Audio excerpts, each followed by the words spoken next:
You better listen to the leader, because otherwise, all of my 5 fingers, each one is a razor blade. I'll cut your head to the toe. When that time to take you to the hospital, you'll be dead. I said, you don't like my marijuana? You don't like the correct marijuana? Get the fuck out of the car. Otherwise, keep your fucking mouth shut. I said, don't worry, baby. Someday I get even with that old douchebag. You know what? You are not one of my little finger. You used to serve yourself to somebody. Fuck your ass for the money. You serve yourself to somebody. Fuck your ass. Make you humble. I'm embarrassed to that piece of garbage to come sit next to me and you tell himself he's a wrestler. Fuck the fucking ultimate war. You was a whore and still you are fucking whore. And Eric told me, Sheik, let's go over there, take a picture of you and him, because...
And yes, welcome back to another edition of the Oh No Wrestling Podcast, episode 201. We are past the 200 mark. I cannot believe it. I cannot believe we've lasted this long, Matthew.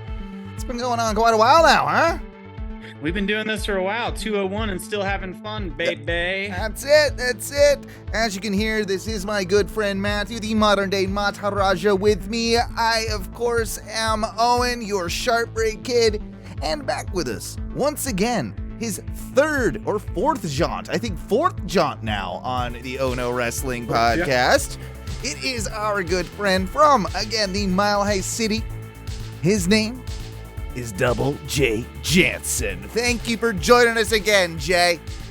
What's up, guys? It is an absolute pleasure to be back on this week. Dude, it's just unfortunate that we have such sad news, of course, to open the show with. It was going to happen sooner or later, and you know what? Given that the Iron Sheik had those years there where he was just crack crazy, I gotta tell you, he outlasted a lot of people that have lived less harsh lives, to be quite frank. Yeah. So, how old was he exactly? I did pretty good. Was it 80s or was it still 70s? Well, I'd have to look it up. 79, I think. 79? 79, man. That's a pretty... He's right on the cusp. It's a pretty good run for a wrestler, man. Like, of his era, of his, like, again, with his substance abuse issues and just kind of the crazy life he lived towards, like, you know, the tail end of his career as well. And the amount of anger the man lived in. Oh, yeah. Yeah. He just woke up hot at Hulk Hogan every single morning. Just, God, fuck that man, Bubba. Did you see Hulk Hogan sent his No, I didn't. He was very classy in it, saying Good. He had some great matches with him, and he loved him and everything. So he didn't mention it, but I was like, Hulk Hogan, for all of the non-classy things you have done throughout your life, that one was a classier move. So Fair. good on you for going in the right direction. It's interesting because obviously there's some truth to the Sheik being, fuck you, Hulk Hogan, you jabroni, I humble you, all of that stuff. But he says in the documentary, like, they kind of allude to the fact that it is part of an act, that part of him did respect him to a degree, right? Like, that he must have had some love to Hulk Hogan. Otherwise, it's kind of that age-old thing. If you keep talking about me, you can't hate me that much. If you hated me that much, you would never even mention my name, type thing, I think, right? For sure. And they definitely, Hogan and Sheik definitely has to be one of the top 3 Sheik matches. Yeah. So I feel like he's got to always have that in his heart as well. I think about the other 2, I'd probably say like Sheik Slaughter and Sheik Inoki, which I haven't seen, which I need to see. I've never seen Sheik Inoki. I've definitely seen the first one that always comes to mind, because I think it is so iconic with the Iranian stuff and just everything that is the Sheik at the time. Like, it has to be the Slaughter stuff, right? It's to me that sort of defines his career for me. But then again, I wasn't watching him when he was, like, really, really coming up. I'm obviously way too young. There's plenty of stuff of the Sheiks that I haven't seen. I grew up with that era of Sheik, and then realistically, I kind of grew up with the Howard Stern era of Sheik in later years. But I didn't even know that he had a match with Inoki, if I'm being quite honest. Do you know what sort of time frame would that have been? I don't know, and I got to be honest. I only knew of it because, and it's funny because I was like, I'm saying top 3, but when people list the top 3 Sheik matches, from what I've seen in a lot of the obituaries, those are the ones they went to.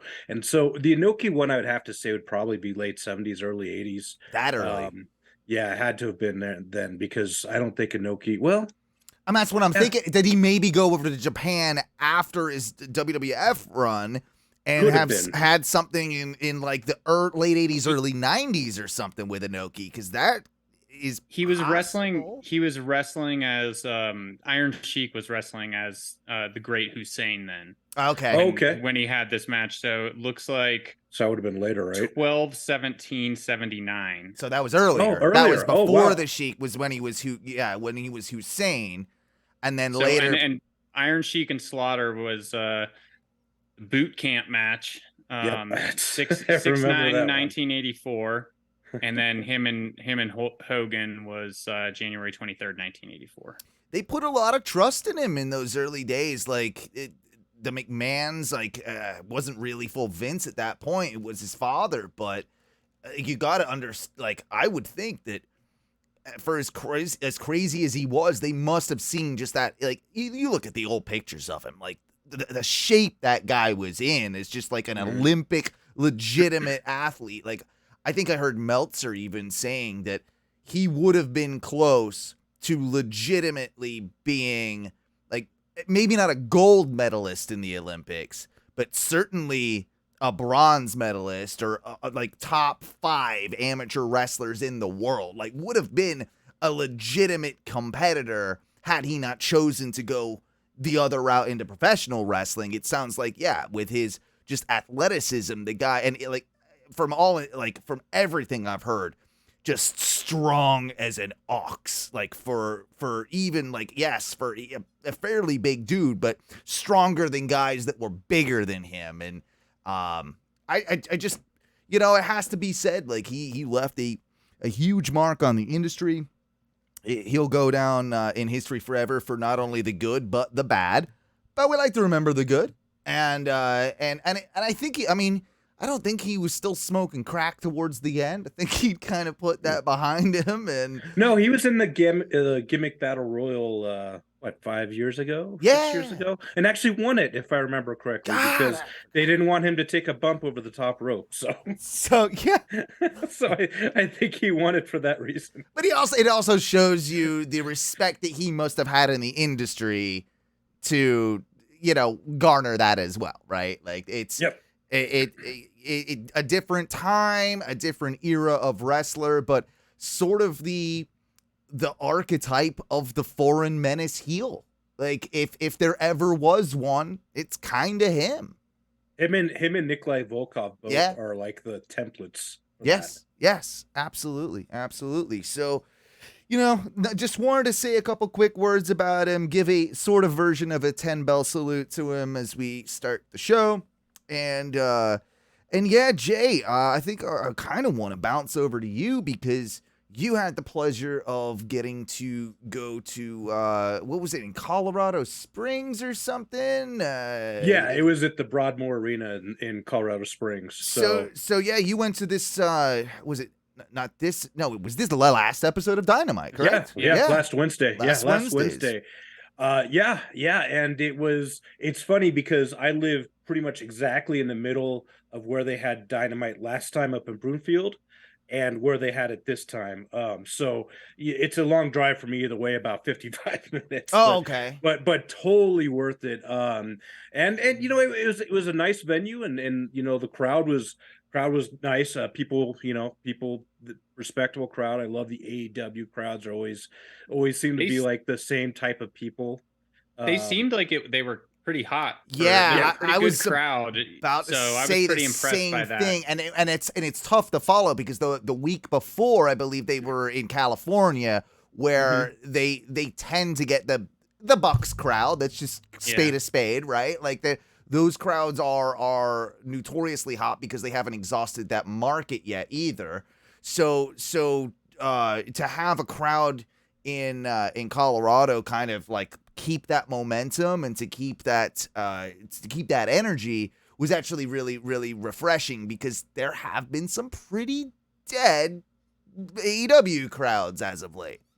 How full was the venue? Yeah, I was about to mention now is probably about half capacity. Okay. The side opposite camera side was almost completely empty, as were the upper rafters. But that's the thing though is the crowd, albeit a small crowd, they knew they had to compensate. And I was talking to a few of the people there, and I got the sense that people were surprised to have a wrestling event, to have a televised wrestling event there. And excited. I mean, everyone seemed really, really stoked about it. I actually had bought a ticket that was kind of a little further up towards the back, and I checked a couple hours before the show, and there was a much better ticket down on the floor in the aisle for $105. And so I put my other ticket up for sale and bought this one. And I never did sell my other ticket. That's the risk you take, though. I ended up with such a good. With such a good seat. If you could actually see me, anytime they went out into the crowd, oh wow, I was right there. Wearing my Iron Sheik shirt. Oh man, I didn't catch you, but I was looking for you.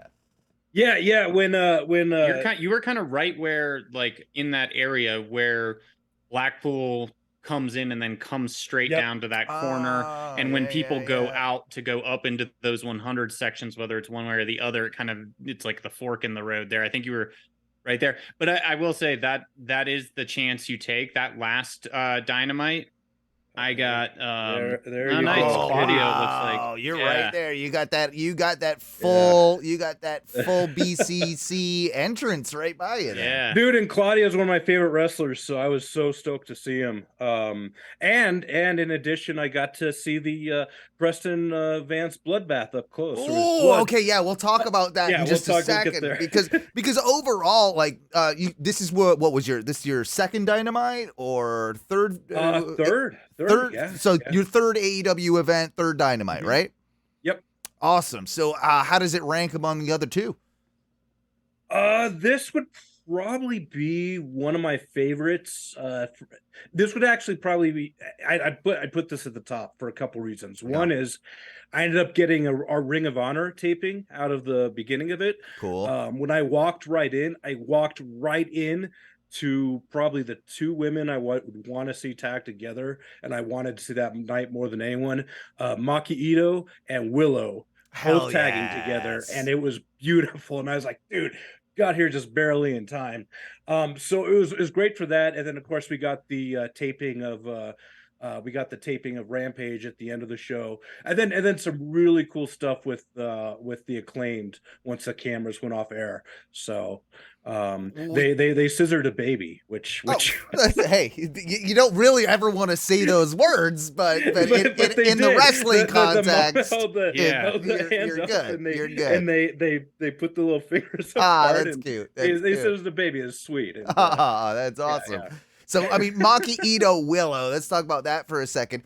Talk about oil, what is it, oil and water or oil and vinegar, right? Like, they couldn't be any, like, different in their characters and presentation. Like, Willow is the super, I think she's one of the best baby faces as far as character goes in the industry today. Like, I think she's just got this natural, lovable quality. I love Willow. She's one of my favorites. But then Maki Ito is the cutest, the cutest thing ever. But she's also the most vulgar thing ever that's ever existed. Yep. So I do love that they paired them together. I'm assuming they won? Yes, they won, and I completely forgot who they wrestled against. Because it doesn't. They wrestled against someone local. The two local people. Is it the Robin Renegades again, or what is it? It wasn't the Robin Renegades, but it was someone else from Rocky Mountain, I believe. Well, good. Like, let's ask about that then. Let me ask you about that. Like, how was the vibe for the Ring of Honor stuff? Because, we've got. I don't think a lot of people knew about it. No, because we get the Ring of Honor tapings here in Orlando. I haven't been to one yet, but I've been to the dark sessions, which is shot in all the same. It's the same place, and they've made it look better. But now it seems like Ring of Honor is taking over that space, and I still don't feel like, apart from pay-per-views, like I care enough to get Honor Club and watch it weekly. Like, am I alone in that, or I don't think I am. You're not alone at that at all. I also don't have the time, and they're doing a lot of Ring of Honor stuff on AEW. Yeah. So, I mean, and I guess they're hoping that people are going to end up paying that paywall to see a bunch of the other stuff, but the stuff you're getting for free, unless it's a pay-per-view, I think. Not when you've got 5 hours of AEW television coming up soon. Exactly. I don't and if think you're going to watch any justify... WWE or NXT or anything, you just have, there's so much to watch. So, and now you got Collision coming out. Exactly. And then you're still going to have Rampage, which is going to change more, but it'll be lesser of a show, even though it's not a must see now. But I just can't get behind that paywall, man. That's the thing. Mm-hmm. Like, I don't know. They got to get some sort of rights deal where maybe Ring of Honor and they get the Ring of Honor catalog when they go streaming on HBO Max or something. Yeah. Like, it needs to kind of be that, so that, even if you're not watching every week, you can, you hear the buzz about a particular match, you can go and watch that, and on a streaming service or something. Let me ask you this, Jay. Did it feel like, with the Ring of Honor stuff, squash match after kind of like sort of a squash match, but a little longer? Like, because that's when I've seen Dark and when I've seen bits and pieces of like this new Ring of Honor product, kind of feels like that to me. Yeah, and that's exactly what it was. Yeah. And the other thing too is, like I said, I don't think anyone knew that they were what was going. A lot of people knew that they were doing those tapings, because the tickets did say doors open at 4, show starts at 5, but unless they straight up say, hey, we're doing Ring of Honor tapings at 5, please be there at 5, a lot of people aren't going to think about it, because Dynamite doesn't go on until 6. I was a little surprised by those tapings when I got there, but I was happy that they were having them and excited to actually see some in person.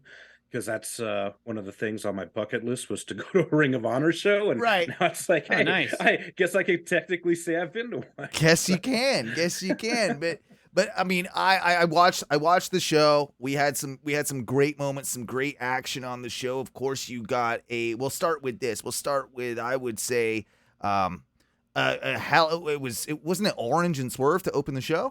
Yep. Orange and Swerve opening the show was a really a smart idea, because to me it lent itself to, oh shit, Orange could drop this belt here, and And it's the right guy with Swerve, right? It's the right guy that you kind of believe. We've been saying I think for a lot of us as fans have been saying for a long time that he is a very big contender to take that title away from Orange. Orange, as we know, is beat to hell right now. Like he's absolutely on his last legs, trying to survive. I'm kind of glad that he did retain, because I don't know. I think that there's better things that we could be doing with Swerve. I think Swerve should he should be in either the TNT title scene or the main event scene even.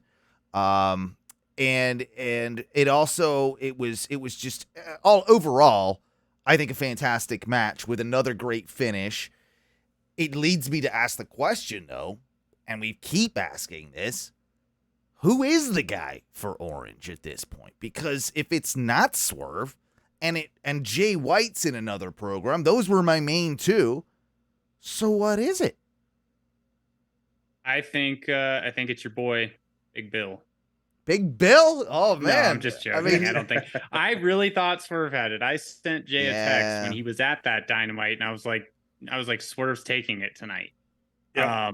They had a great match, and they had a couple of really good false finishes. Dude, they had me biting on it. They had me biting on it like towards the end of the match, when it's getting to that crucial time where it's like it's coming soon. It's coming soon. They had me biting hard on a few of them. Yeah, it was a really good match. I don't know with what they're. We talked about Cole last week, Owen, you and I, and kind of where we were. It's like, I feel like that belt for some reason is below what they're trying to do with him. I'm not saying it's below him. I'm just saying it's below what I believe they're trying to do with him. I don't know. I mean, do you maybe wait till All In and let Pac take it off him? See, that feels I can see the logic, seeing as though that didn't Cassidy take it off Pac, right? Yeah, so did he? I can't remember now. Yeah, I can't remember either. I think I know Pac was the first All Atlantic Championship before they changed the name, so now that's why I'm getting confused, because then I think they changed it while Orange Cassidy had it. Still, it was just while he defended it in Canada. Yes, I think I think they're the only two that have had that belt. So it would make sense, hometown hero with Pac, and I like Pac, but you haven't done a lot, and you're never there. And just because he apparently he was getting his nose fixed. You remember he was wearing that face mask and shit. And fine. But he wrestled all 7 of those matches with like a broken nose. Yeah, I don't care. But that doesn't mean that he gets he doesn't mean that he should be able to just because we're in England, he should win it, from Cassidy. If anything, I'd go the other way with that. I'd have Orange win in the UK over Pac. I can see them taking it off Orange before and then putting it out like back, like having that match and having Orange take it. I don't think that like Neville needs it from him, like at All In. I don't think is he that popular? I don't think Pac's that popular.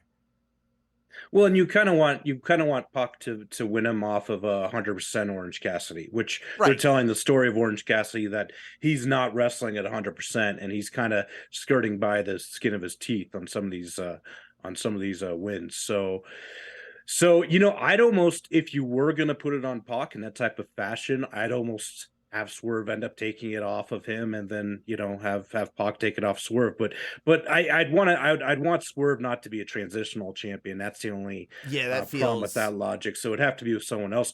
Big Bill could be that transitional champion that we all need and deserve. Yeah. Denim on denim, baby. You got denim on denim. Like That's Big right. Bill.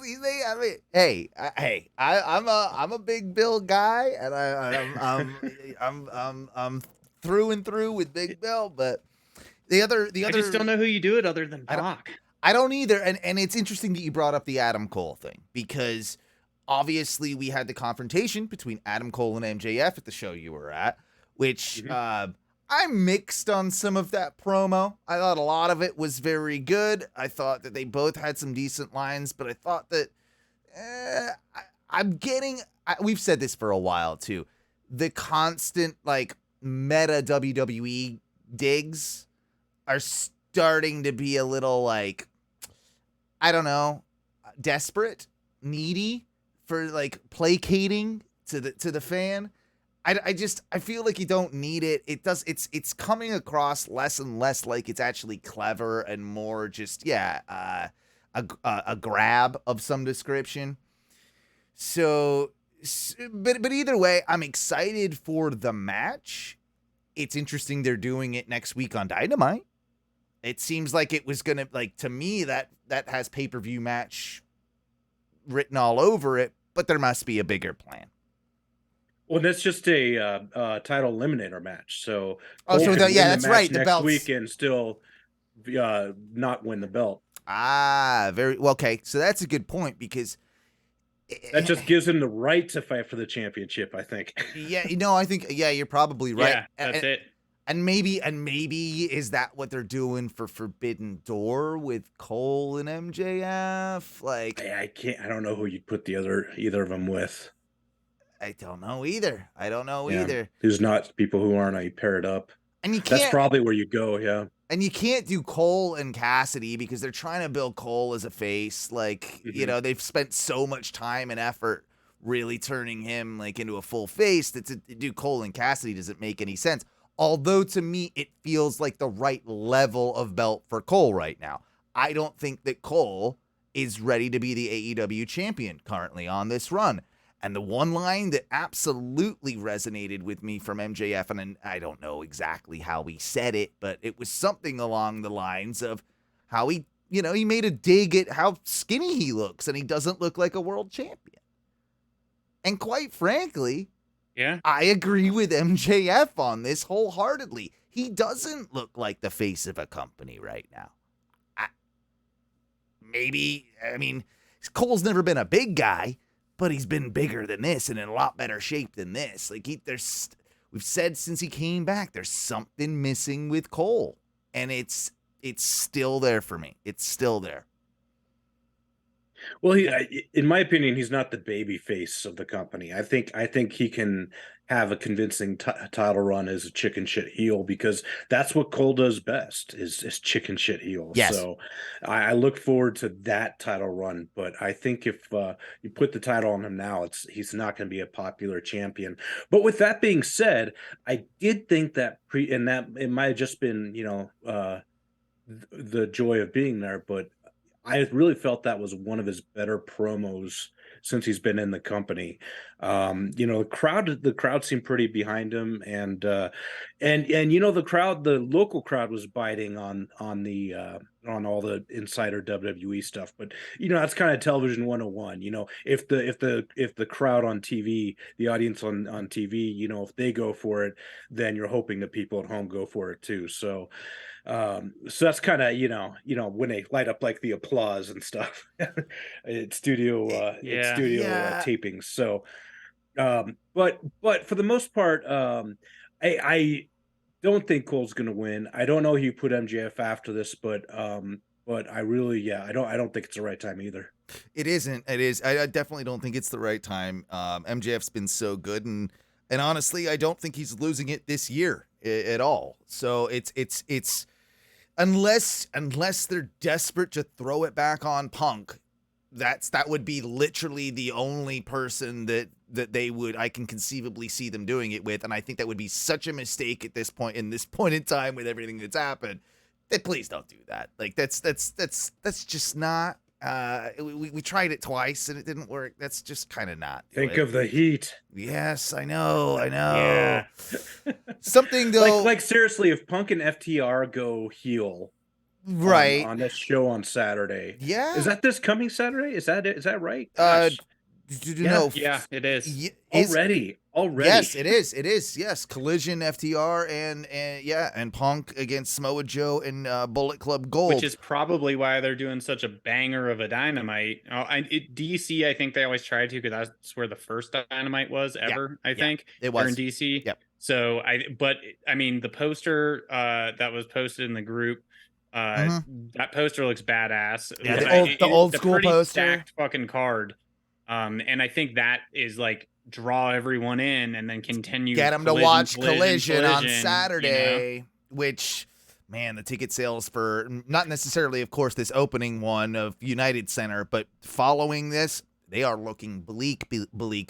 Like they have moved like 1,000 tickets in like 4,000 seaters, things like that. Like, like that's a problem for sure. And that's why it's I would be fully supportive of them going full heel with Punk. I love it. He's not gonna get babyface reactions in any of these other towns after Chicago. He's gonna get the one. He's gonna get booed. And in Colorado Springs, when they were talking about him, was it as divisive there live? Like when they made that announcement, it was that there were people with Punk shirts that people in the crowd were like, "Hey, fuck you, guy." Yeah, like they were getting good on him. Like, yeah. It was Punk was not a popular person to the Colorado Springs crowd, so I just can't imagine how he's going to be popular anywhere outside of Chicago. But then the other side of the coin, right, is that it's against Joe and Bullet Club Gold. You can turn Joe face. You can. Joe can work either way. The Bullet Club Gold with Juice and Jay have finally been clicking in their role right now. And to turn FTR and Punk heel, you kind of want to turn them face. You don't have to, but it would make obvious sense if you were going that route. And that doesn't make turning Bullet Club and turning Joe. No, it doesn't work right now. Just as the Bullet Club are finally getting their feet, like they're finally getting there.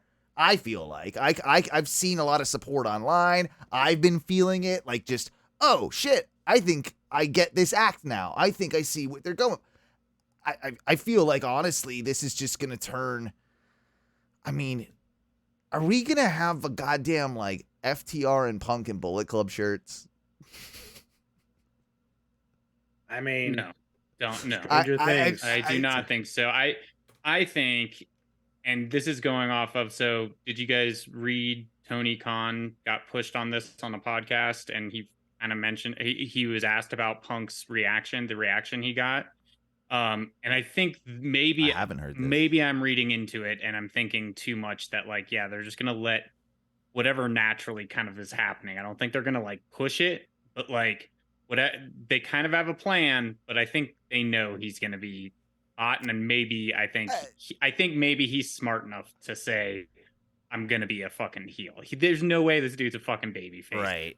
And especially with like the whole FTR thing and the amount of hate that Dax was getting, and he had to shut his podcast down and all that shit because of what he was saying, it makes perfect sense. And it's almost like the Cornette guys versus the other guys. Do you know what I mean? And, yeah. And I don't. And I'm gonna go ahead and say this. I don't think Cornette's always wrong.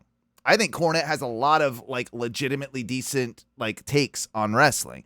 I don't agree with all of them, and I definitely don't agree with some of the things he's said in the past. But Cornette does have a great wrestling mind, and some of his purest wrestling takes are what Punk and FTR do. It's old school styles, not necessarily all the way with Punk, but it is true. And there's a certain amount of fan base that's separated, like Republicans and goddamn Democrats, between people that are either on this side or that. And like everything, it doesn't always need to be that way. There can be gray areas, right?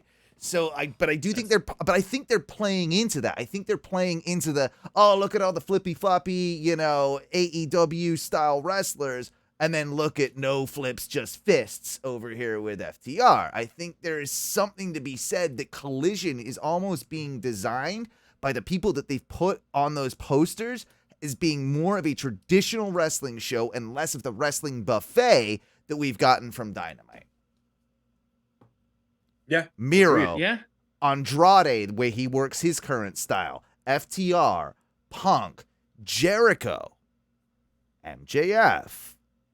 Right? We're talking all, I would consider them more WWE-ish than all the other, like the Elite and half the people that are going to be, I guess, working more primarily on Dynamite.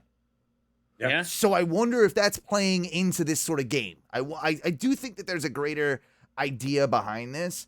I haven't cracked the code, But there is something to be said with just like you said, they know that they're going to be getting these mixed reactions towards and sometimes towards boos. So how do we make that work? How do we sell tickets based upon that to, build the rivalries as a whole? And I think that you have to, like I've said from the beginning, I still stand by it. Probably won't happen. But if you really want to make this Collision thing work, the Young Bucks and Kenny Omega and Hangman Page need to be on that television screen and there that night.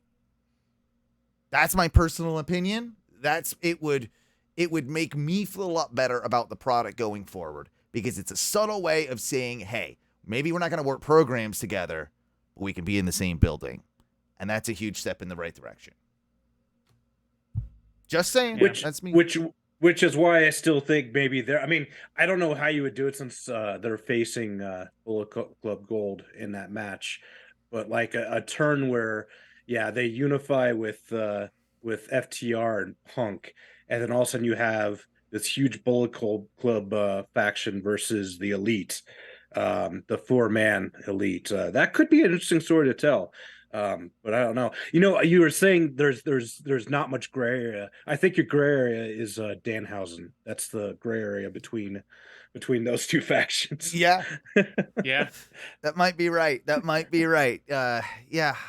I still, and again, I don't agree with everything that Jim Cornette says, but I love his nicknames for certain people. And the fact that he calls Orange Cassidy Pockets makes me laugh every single time because it's so good. So anyway, just go ahead. Just jump back to something. Yeah. It's not a CM Punk thing, because I'm fucking tired talking about that dude. But it is when you guys were talking about Collision and ticket sales, right? Yeah. And so it made me think, like, Jay, you and I don't get a lot of wrestling shows. It's typically the promotion comes through once a year, is what WWE does. It's typically what AEW does. WWE might do a house show, right? Maybe. Right, with First Bank getting torn down, who knows if they will anymore. But like so many other places on the East Coast and like east of the Mississippi and stuff, they get wrestling. These promotions are coming through on SmackDown and Raw and Dynamite and shit all the time. And we get one of each. We usually get both a year, and then You've had twice a year. Yeah, we've had it twice a year, and then what they'll do is that they'll do one in Orlando, one in Tampa. So if you really wanted to go, it's 2 hours, but you could go to Tampa and go to the other one, like whatever. So it is possible. And then of course we have NXT here. We have the Ring of Honor tapings down at Universal. It's no shortage. There's no shortage, but they're always. All of these promotions are always in Newark. They're always in DC. They're always in Kansas City. They're always in all of these places. And it makes you think, like, when you have all of these wrestling shows, and if you're getting them twice a year, say you're getting Dynamite twice a year, now you're going to get Collision twice a year.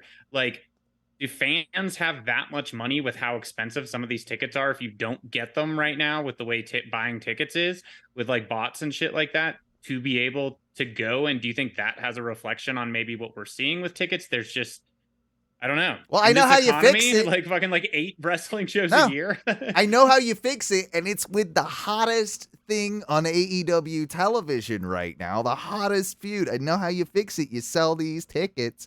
You start making more of these. Mark Briscoe, Papa Briscoe, Aubrey Edwards versus Jeff Jarrett, Jay Lethal, and Karen Jarrett. That's how you sell some goddamn tickets right there.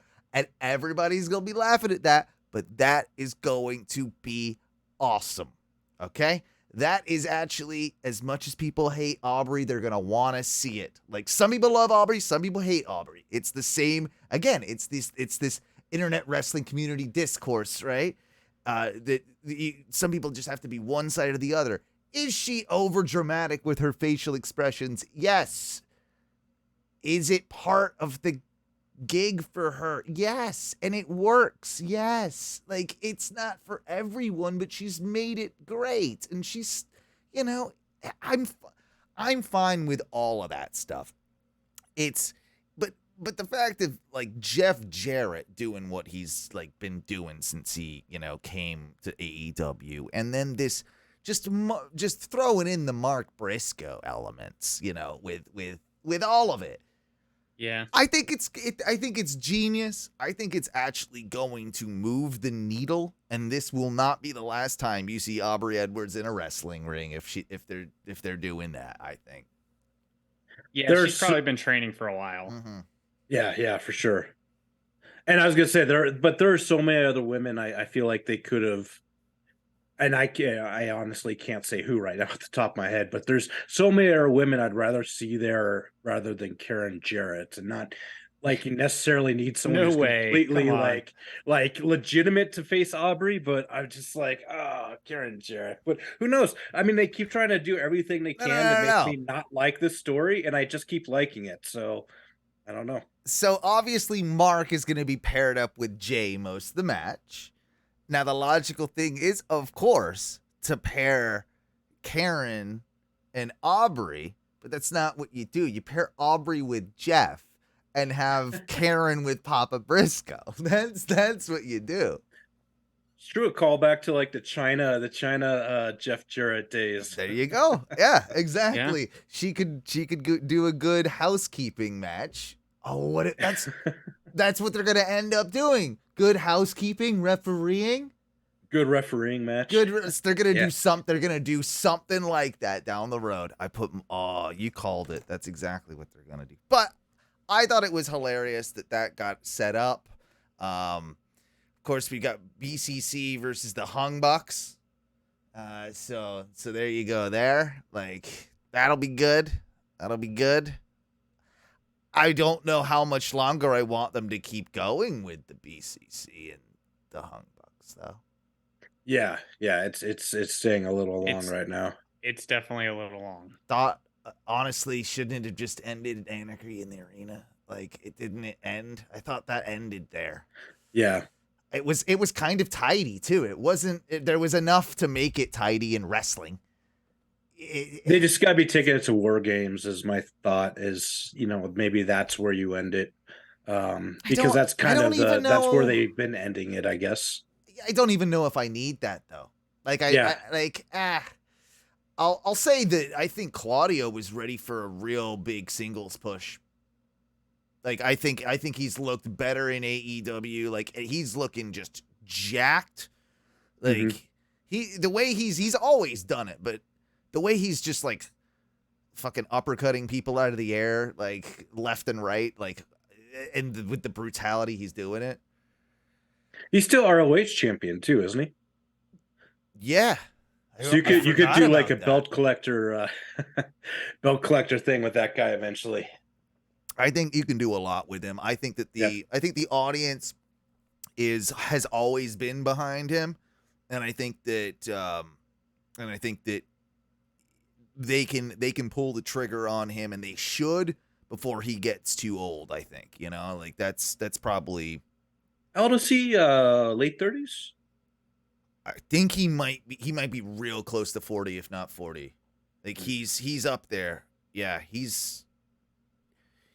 is. Another announcement. Okay, something I needed to bring up from this show that you were at. He's Jay. 42. 42. Yeah, I thought. 42. Okay. Yeah. Wardlow has somehow gotten worse with promos, and I still love Arn, but I don't know if Arn's helping. Like I still can't decide if Arn is hurting or helping Wardlow, but I do want more Arn. Like I just don't want Wardlow. I just want Arn. Can you give him the TNT Championship, please? Like that would. I want Arn to start like. Even if he's not involved with AEW, like if he were to like go back, or even he could do this in AEW, I just think it'd be funnier if he was doing it in WWE. He's like in the rafters or in the crowd, like sniping people. Oh god! Instead of just Glocks, he's now upgraded to like sniper guns. I don't think you get away with that, man. I don't think you can get away with that. That's a little. I don't think you can either, but I don't know. It's wrestling. It's pretty controversial fantasy booking there, brother. He's already pulled out the fucking Glock and pointed at people. Bang. He's just down from. Oh, I see what you're doing. His gimmick becomes the right to bear arms Anderson. Arms Anderson is the Yes, best name. Arms. Armed. I like the Armed Anderson was going. Armed on. Anderson, It's yeah. the best. But now they got Wardlow and Jake Hager again because I need to see that. Sure. I like the hat, and the hat's nice. The hat's great. That's still nice. That still sells. I still got one right here. Oh, do you? Matthew got me this hat. I just can't wear it with my headphones. Like it's. I can't. I like that hat. I like that hat. I got. In fact, I got Wardlow hair and the hat.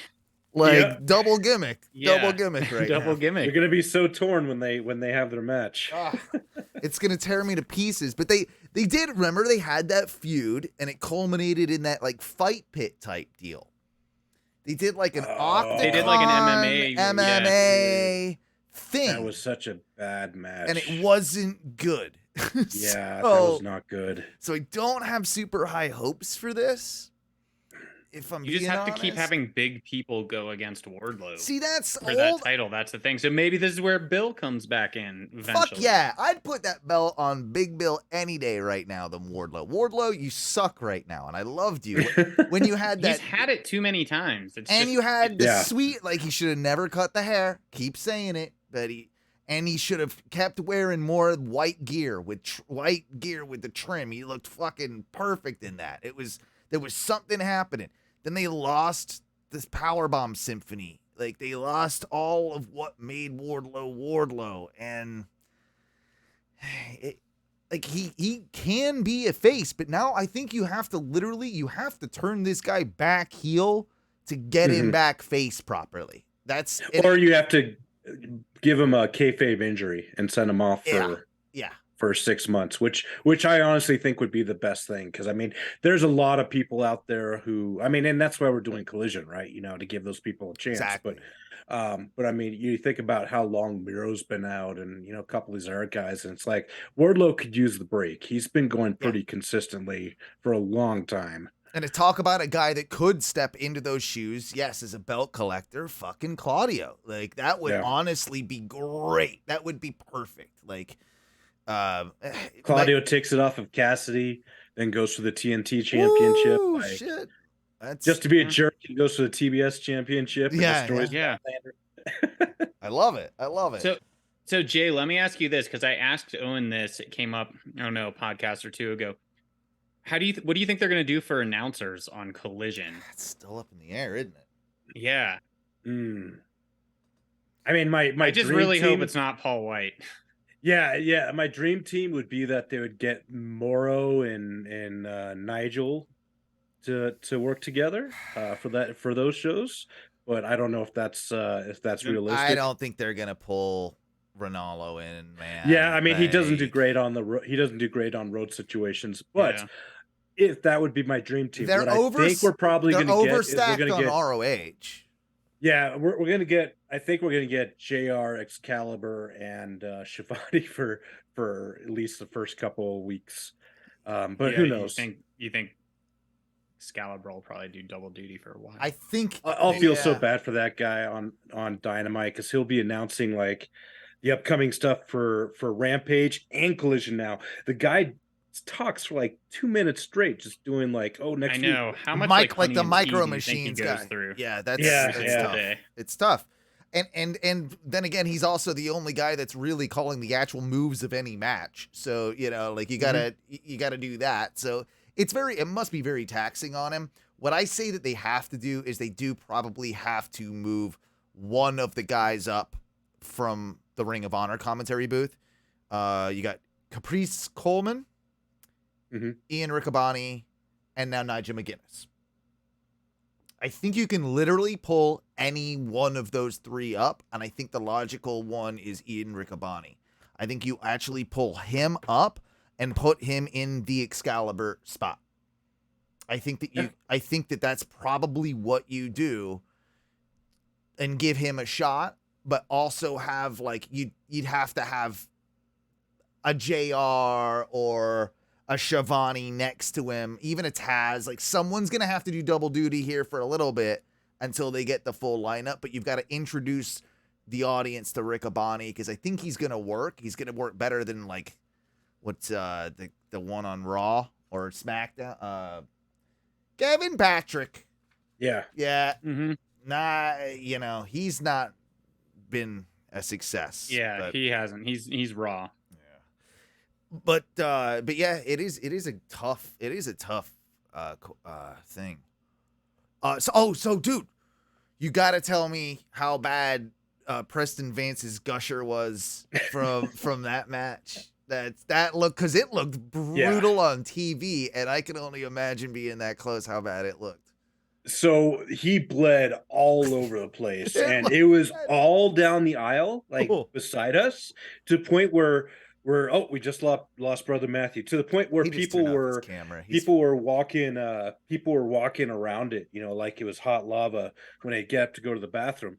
At one point, they had the AEW ring crew come down and clean up the ringside and everything, and everyone's like pointing to him. They're like, "Yeah, there's blood over here." He never cleaned it up, so people just start walking in Preston Vance's blood eventually, because there's people who'd walk down and they wouldn't see it, and people like, "Hey, watch out," So that was a hard way accident, right? Oh yeah, that was not a bad blade. I heard some people say, "No, I think he just dug too deep in or something." I'm like, I don't think so. No, like, that definitely that was not a plan. It was on the post. I want to say. I think so. I think it was on the post, but hard to tell. But it looked rough on TV. And did you smell it? Because that's always the thing that gets me. It's when I couldn't smell the blood. Oh, that's what turned my stomach at Double or Nothing, man. It was just the smell. It was the smell. I was already smelling the lovely people of Colorado Springs. Yeah, yeah. Weed's not legal down there, so they have other smells. Okay, this weed's not legal down there. Well, it's you can't have recreational weed in Colorado Springs. They don't. It's legal to use, but you can't sell it. Yeah, you can get medical. You can't get. Oh, and then the city also has a lot of moratoriums on how many they can actually have there, and within certain distance. It's always within certain distances of schools and stuff, like pretty much everywhere. But like Colorado Springs is very conservative. It's like there are many other places like what? So what makes Air Force Academy there? So it's like Denver, the city, gives you all the cool laws, not the state of Colorado. No, it's legal in the state of Colorado, but cool. Every city gets. They can be like, "No, we don't want it," type thing. Yeah, and they let people vote on it. Yeah, it's literally just Colorado Springs and the county I live in, Douglas County. But you're not gonna get arrested with it, like, or something. No. Like they're just gonna. Yeah, okay. You just can't. You have to go out of county to buy it. Yeah, I see, and they're also and the people down there just not as cool with like smelling it all the time and stuff. If you're at like an event. Fuck those people. When I was managing a dispensary, there was a person down the street who still thought I was a police officer, or thought I was still a police officer, and they'd call me up and tell me they could smell weed down the block, and I'd be like, "Okay, buddy, good luck." Managing a dispensary now. I'm not a cop anymore, but thanks for letting me know. Thanks. Yeah. So another thing, did you get to see all of the Ethan Page Hardy stuff that happened at the end of the show after they went off air? No, I missed. This was stuff that I guess was on after Rampage. So the dancing. Yes. All right. So all right. They've come full circle on this. This has gotten so bad with Ethan Page and Matt Hardy that it's turned good now. And with the Jeff having him do the Jeff Hardy dancing, I did see that. Yes. So now we have a situation because Ethan Page was being a dick at one point. Like, I've got Matt Hardy's contract and making him do all his biddings. But now that Matt has it, he's just doing goofy stuff with Ethan Page. He's just making him wear the armbands and do the Jeff Hardy juke after the show, and like. He hates every minute. Ethan Page is playing it perfect. Like he has to do it, but hates it. And he even on the outro, as they were going out, as they were walking off, they were doing the delete thing, and Ethan Page is seeing it, and he's like, "Delete me from this earth." And Matt takes it. And he's like, "That's not a very good attitude," and then like makes him go backstage. So it's better than what they had going. Here's the deal. Like, it's a lot better, and it's actually going to turn, if they do this right, it's going to turn Ethan Page into a babyface, and I really like Ethan Page and want him to succeed. So, because he's got so much going for him that if given the right characters, motivations, everything that needs to come, he can be a really dynamic character, and he's showing his comedic side now, so I'm just all about it. It's like, it's when you see, again, something so terrible somehow makes the turn, and it's involving Jeff Hardy, and I don't hate him. Like, it's actually like he's the worst part of it, but and I shouldn't be there. The irony of the Jeff Hardy juke is that I can't do it well right now if I tried, but if I were drunk, I bet I would crush it. Right? Like, I bet any of us drunk. Oh, I just did the Jeff Jarrett juke. You did. Yeah. Well, you're Double J Jansen. So. Yeah, I can't do the Jeff. The Jeff Hardy juke. Yeah. You know, like it's But can Jeff Hardy really do the Jeff Hardy juke? I mean, now that we're like, is it really something someone can do? It's just really convulsing, like Elaine Bennis dancing. That's, kind of a reference. Yeah. What did you think of the women's match that you got on that show? What was the women's match? Oh, see, this was on that was on you had the one on, I'm thinking of the one on Rampage that you had Sky Blue in, yeah. Yep. I like that. It was a good match. The crowd was really behind Sky Blue and Britt Baker. Why is anybody behind Sky Blue? I see nothing. I like her too. She's just. I see nothing. I don't know. I said I liked her too, like a month or two ago, and Owen was like, "Nah, I don't see." I was like, "I hope she starts getting a push." There's nothing. She's young too. She's like 26 or something. That's I think that's what they said. Maybe, but she just. I don't know. You get a sense from her that she's really trying her best, and you want her to succeed because you're just like, dude, she's just a fan. Dude, she was on HeyW last week with RJ Castle. I haven't seen the other. And she was a little bit awkward at the beginning of the interview. I felt bad for her. Well, RJ City does that with people, right? Like people. RJ City, sure. RJ City is like, he's so good at what he does in that HeyW like series is the best thing that they've done as far as just like content outside of the world of wrestling that's like half kayfabe, half not. Like it's fantastic. It's a perfect blurring of the lines in a lot of ways. But I think Sky Blue's fine for someone to challenge for Tony Storm, because I mean I don't think any of us really believe Sky Blue's going to win. That's the problem, though. That's the problem. But that happens all the time. Like, we're going to go a whole year, another year of Roman Reigns never losing the champion over on your brand. I'd say to be honest with you, I think it happens more, and not talking pay-per-views, but it happens more on AEW television than it does on WWE. I actually think some results are less predictable on WWE than they are on AEW sometimes. On television. They're television shows. On their television. WWE television recently, if you've watched it, you could call almost every single one of those matches. But they had me, we'll talk about this in a bit when we talk more about WWE, but they absolutely had me biting that Jey Uso could win the United States Championship. That's the only one they've done though recently, because we're gonna see the same shit with Rollins. I don't think Rollins. He's just gonna get people can just walk up and say they want a title shot. I think Asuka was a bit of a surprise, winning but again, pay-per-view. There are changes, Night of Champions, all that malarkey. But I don't know. Also, we'll talk about the Asuka thing when we get to WWE. Both are. I mean, let's be honest. Yes, both are slightly objectively too predictable at the moment. But who do you have take the title off of Tony Storm eventually? I think they only put it on Storm because Hayter's injured, and Hayter should be back in time to win it back at All In England. That actually would make sense. Yeah. It's either that or you have what are they called? The Outcasts. Yes. You could have them implode before All In. You could have Saraya take it off of Tony. And you could have Hayter and Saraya at All In. And Hayter would have to win. Yeah. I don't like that as much. I think it's complicating things too much and there's not really enough time. So yeah, you just have Hayter come back and beat Storm for it. Yeah, that makes the most sense. That's the easy way. That's the easy way to do it. Because she was kind of robbed of that. And it's interesting that they went with Tony to put because isn't she technically the first 2-time champion?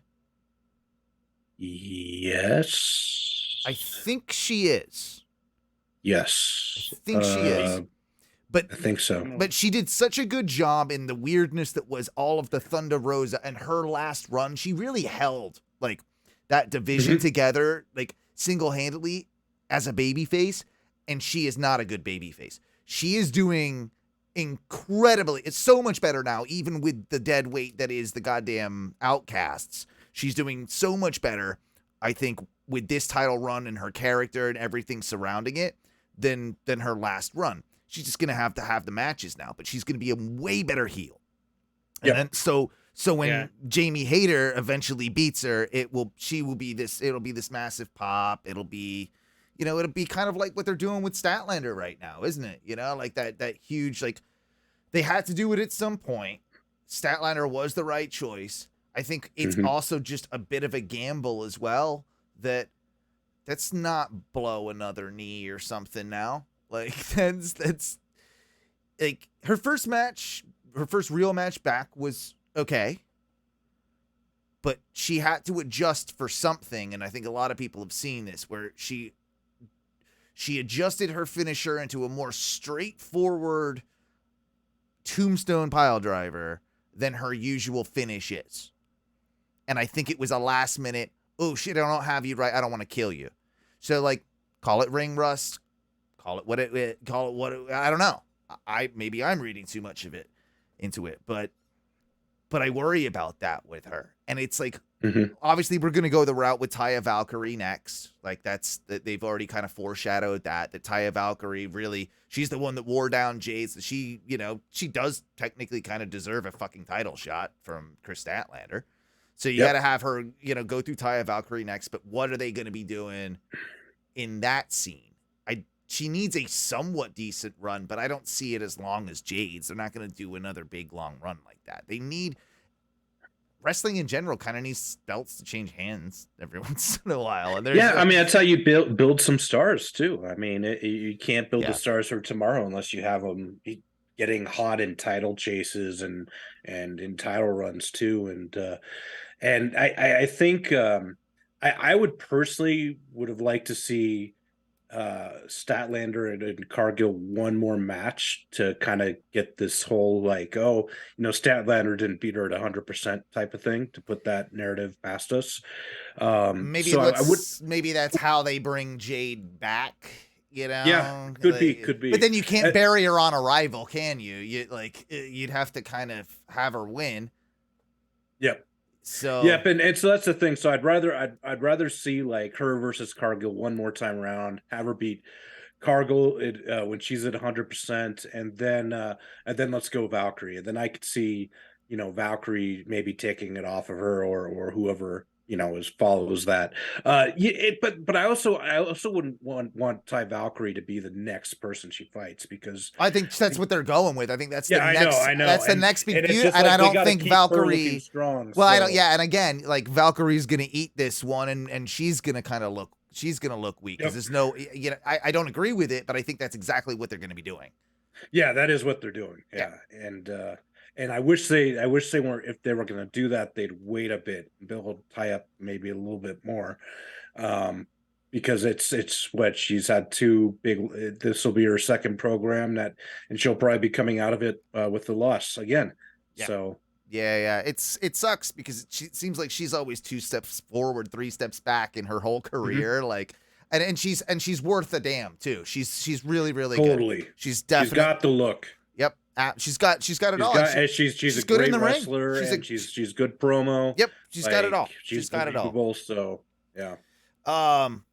Let's talk a little bit before we, kind of, take a little bit of a break. Let's talk a little bit about how Forbidden Door has, of course, been shaping up. And we learned of, was it just this week? I don't remember, Matthew. Did we talk about any of these matches before last show or last show? I don't think we did. Were they announced yet? We talked about quite a bit. I mean, we titled the show Unified Forbidden Collision. Oh, that's right. Well, there have been a lot more that have come out. We talked mainly about, of course, of Okada, Danielson, Ospreay, Omega. But now there's like rumors of a Sonata match. Where do they go with that? I've heard Jericho thrown around. Of course, Sonata is the New Japan World Champion. I would go with Jericho. Jericho Hangman has been thrown around, but Jericho it makes a lot of sense. You're gonna want Jericho on that show. He can take that show loss. Up as the Painmaker too. Yeah. Let him show up in that gimmick and he's not gonna win it, but like you'll get that edgy Painmaker Chris Jericho with Judas in Wembley. They're gonna want Punk on that show. Well, it's got to be Punk and Kenta if they do that finally. Yeah, But then if Punk goes into it as a heel, oh man, yeah. See, that's where it gets confusing. Yeah. But how amazing would it be to see a whole building booing CM Punk and chanting Kenta's name? Like, that'd be awesome. That would be something kind of else. And it's the right crowd to be able to probably do it. Yeah. So if you're ever gonna do it, they can. Where's Forbidden Door? Toronto? Yeah, I think you're right. Yeah, I think you're right. It's Canada. I know it's Canada. Somewhere in Canada. Yeah, if it's not Toronto. Yeah, it's Toronto. Yeah. And then he keeps toying with it, but does MJF have a match? Do they just do Adam Cole MJF there? Because they can do just a match from AEW. They've done that. They did that last year, right? Where there was just New Japan matches and then there were just AEW matches. They weren't all this guy versus this guy from each promotion. Like they did have a couple that were just like New Japan matches, maybe just a couple that were AEW matches. But you could theoretically do, and that's part of like the MJF like thing. I'm not wrestling somebody from this indie promotion that he keeps like slagging off, right? So, but you're still gonna have to face Adam Cole. Like Tony Khan comes out and says that, something like that. Like they still got to make it a draw for AEW viewers who don't know NJPW. Yeah, I think that's probably what you do. You probably just do MJF Adam Cole at that show. I think they wanted her. Do you somehow have? No, never mind. Sorry, that was a bad thought. Never mind. I'm even gonna say it. I think I almost got to know what the thought was now. It was just I was gonna somehow try and tie like how does possibly Ibushi show up at this show? But I know he's cut ties with New Japan, and as I was saying it, I was like, he cut ties and isn't working there anymore. So yeah, but it's not to say that he couldn't, because he could appear just on AEW's dime, and I don't know. That's true. Yeah, that's true. I think this happens. I have it written in my notes. Does Mercedes Moné show up at either Forbidden Door or All In? She shows up at one of them. If she does, it's going to be Forbidden Door, I'd say. But I don't think she's going to be. She broke her ankle though by then, would she? I'm not saying in a match, but if she can walk and appear at the top of a stage. But then you got to kind of show up somewhat, not all the time, but somewhat kind of often. And like, I just feel like a broken ankle is. Broken ankle I don't think it's if that you're an long. athlete, you're probably wanting to stay off that to let it fully fucking How heal. long? Like traveling Look it around. up. Look it up. Looking How it up long right now, that's what I'm for a doing. broken ankle to heal? There's your collision commentary team right there, Mercedes Moné. Yeah. Oh God. Oh please no. Her and Wardlow. Fucking. Oh Jesus. Oh, suck the air right over. All right. So it 8 weeks, but it can take longer. All right. You got 8 weeks.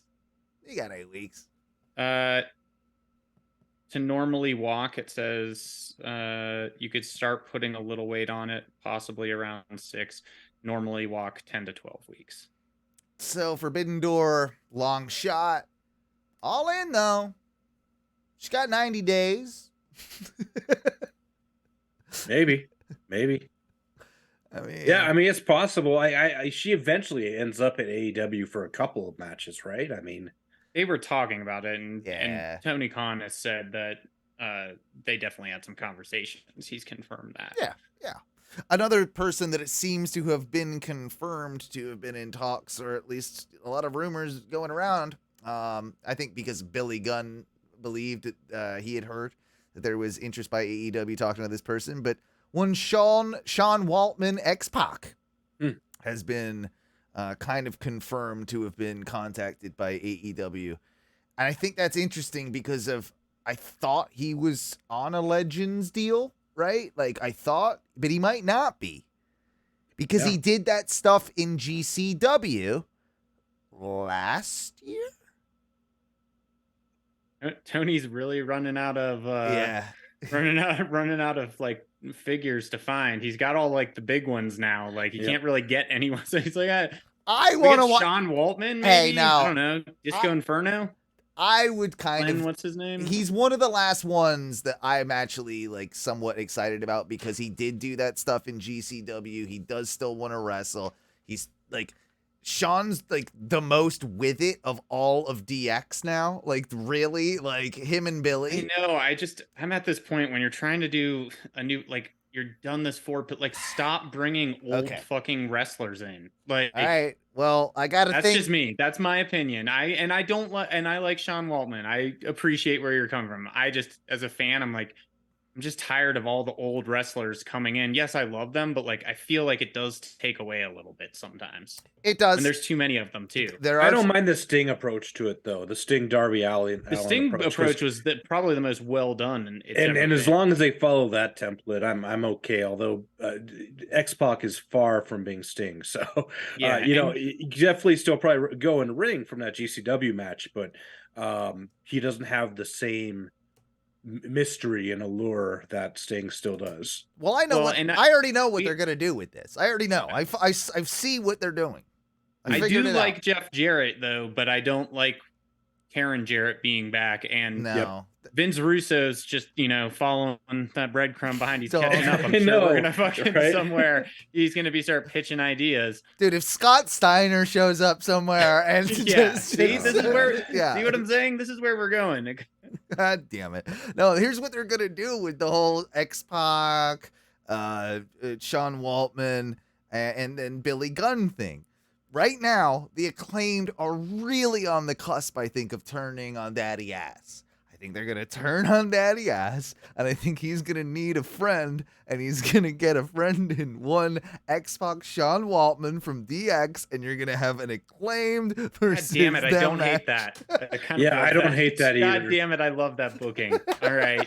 All right, I still agree with what I said, but you just booked it well, so I hope we get that. You just get him for the weekend, bro. You don't even need to sign him. Just get like one off, right? Like the caster rap on X-Pac would be brutal, but the lines about China and how probably her dick was bigger than yours. I mean, you just wrote the rap too. Yeah, I don't think they'd let him talk about China though. No. Oh yeah. He would get the in country trouble nor again. the wrestler. Yeah, neither China. Neither China. Okay, so just one last thing AEW wise, but I guess more Ring of Honor. But what do you think of this whole board of directors deal with Stokely and Jerry Lynn? I mean, if there's two guys you're going to put on that board of directors, those are definitely two guys. Those are two guys. Those are two guys. Yeah. You know, and that's, you know, sure, why not, you know? Yeah. I like Jerry Lynn, I like Stokely Hathaway. They both obviously have done their time with Ring of Honor.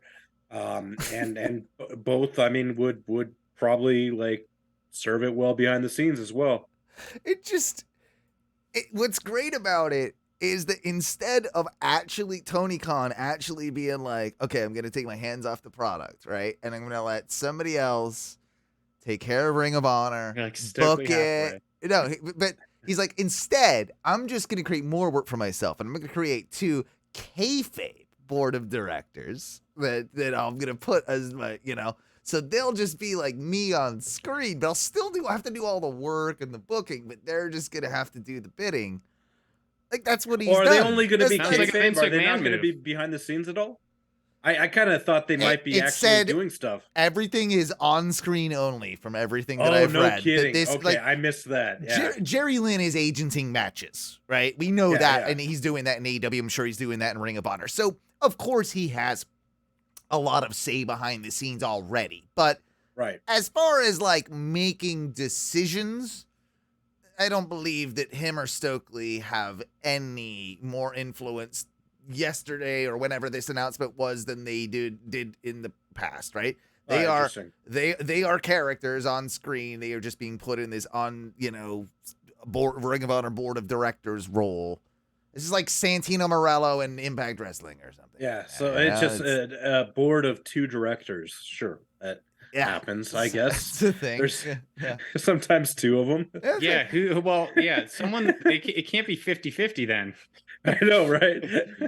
You're going to have some draws. Maybe that's what we'll see written into this. But this is what they're doing on their television show. We've got a Ring of Honor 6-man tag team match with the Mogul Embassy, which is everybody from that group that's like not Swerve. Or wait, are they the same thing? It's Swerve and it's Swerve and the Embassy. Because Swerve doesn't currently have his affiliates. His affiliates being Parker Bordeaux and Trench. That's his name. I've read this article before we started, and he actually was on a podcast recently. They merged them but kicked those guys out. And they're just injured. I don't know how they got injured because they weren't wrestling, but they're both injured and they're waiting for him to come back. And Swerve said that he really wants to get the Brock Lesnar reference off Parker Bordeaux and make Parker Bordeaux his own thing. And he wants to champion him for that. All right. See, we'll see. He's friends with me on Twitter, so who knows? Me and because every time I talk shit about him, he's like, it's my boy. You can't talk shit about Parker Bordeaux on this show. He lives in Orlando. He lives down the street, and I'm friends with him on Twitter, so I can't really say nothing. You know? I'd love to see him just marching down your street and you're chilling on your porch. You're like, son of a bitch. What the fuck is that? Oh shit! You can't really see Trench because the tattoos make him kind of camouflaged. But, but there's something coming and it's scary. I don't know what it is. But yeah, it doesn't seem. I just don't know. This doesn't seem that exciting to me. We've got Brian Cage and that tag team of those guys, those big dudes, whatever they are. Is it Gates of Agony? Yes. Gates of Agony. And then they were defending against AR Fox, who has been great, but it's okay. Action Andretti and Darius Martin. It's like I just don't need to see that. And I'm pretty sure these were the matches at the Denver taping. So you saw Joe. You saw Joe against Matt Sydal. I don't even remember. Yeah. No, I didn't see that. I came in after that.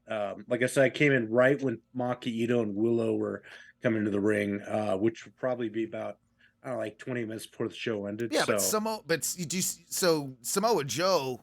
Maybe that's next week against Matt Sydal. Maybe that's on the next week. Yeah, I did see the Joe Sydal. Yeah, I would love to see Joe. You would remember that, I'm sure. Which, by the way, did you guys see Joe in Twisted Metal in that? That shit looks terrible. I couldn't get past I wasn't expecting Joe's voice, but he's obviously not voicing that character. No, it's Will Arnett. Who it is, right? Just Will Arnett. Okay, that's why it doesn't fit for me because I'm like, the Samoa Joe body and stuff is fine with the character and everything, but like the voice is because it's off. Job from Arrested Development. Yeah. Like it's not The guy in the $7,000 suit. Yeah. Come on, man. Also, the host of Lego Masters, I think it's called, on Fox or whatever. Oh, is he? Yeah, and he was Yeah, Lego Batman, and Yeah. I like Will Arnett, but I do too. But do I too. just He's kind of an alright this- show on Netflix about him being sober or something like that in like Venice Beach. Yeah. It was like a drama kind of dark. It wasn't bad. Yeah, that show was Yeah. pretty BoJack decent. Horseman? No, just kidding. No. but yeah, pretty close. It's definitely a very Peacock product, that Twisted Metal show.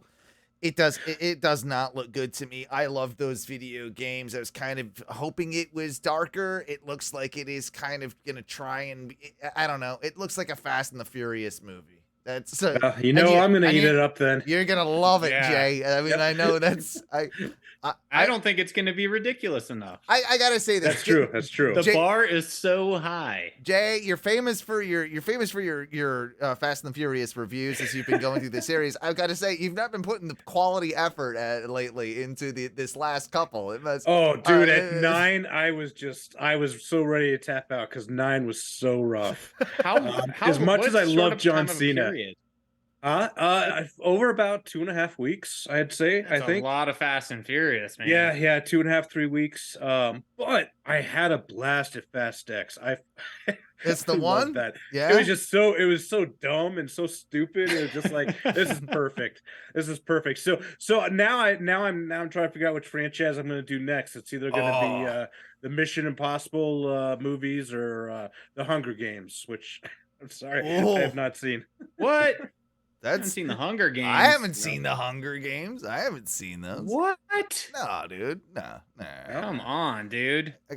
I got better things to do with my time. Like I don't believe you do actually at some points of time. Well, because I'm doing this, and I watch that much wrestling, and and you got some fucking 3 a.m. gardening to do. Well, that just needed to be done. Like that's Gotta get your clock in your hours on the porch. Yeah, gotta go. Speaking of which, it is about that time, so I think it's time we take a break because don't want to be late. I can't be late for that. We will take a little bit of a break though, and we will come back with a little bit more of the Oh No Wrestling podcast. We got plenty to talk about with WWE and of course Money in the Bank coming out. We got a little bit more of a kind of a clue as to who's going to be involved in those matches. So interesting to, of course, hear your thoughts about all of those. We will be back in just a few minutes. If you're on the Twitch, hey, it's 10:11 now. We'll be back just before 10:15, somewhere around there. Again, we're going to talk WWE. We're going to talk even a little bit of Impact Wrestling on this one. And, boys, what did we say when we roll on out of here? Woo!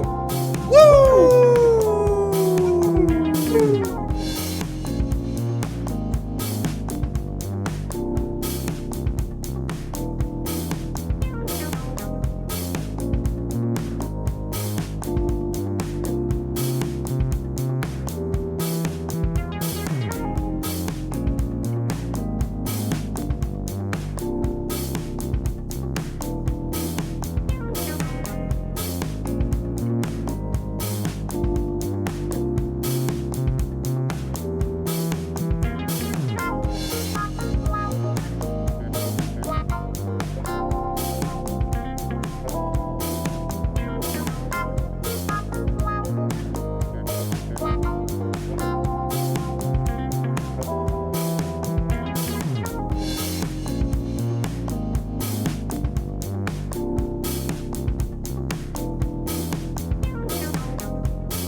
Hey there, kids. It's me, Oni the Unicorn. And I'm here to tell you that f***ing your dreams ain't cheap. In fact, it costs a ton of cash to do. So that's why me and the Oh No Radio Show need your help. Just go to the website displayed below and hit us up with some cash, yo. $1, $5, $1 million if you have it to spare. Any amount is appreciated. Well, I gotta go because these dreams ain't gonna fuck themselves. See ya!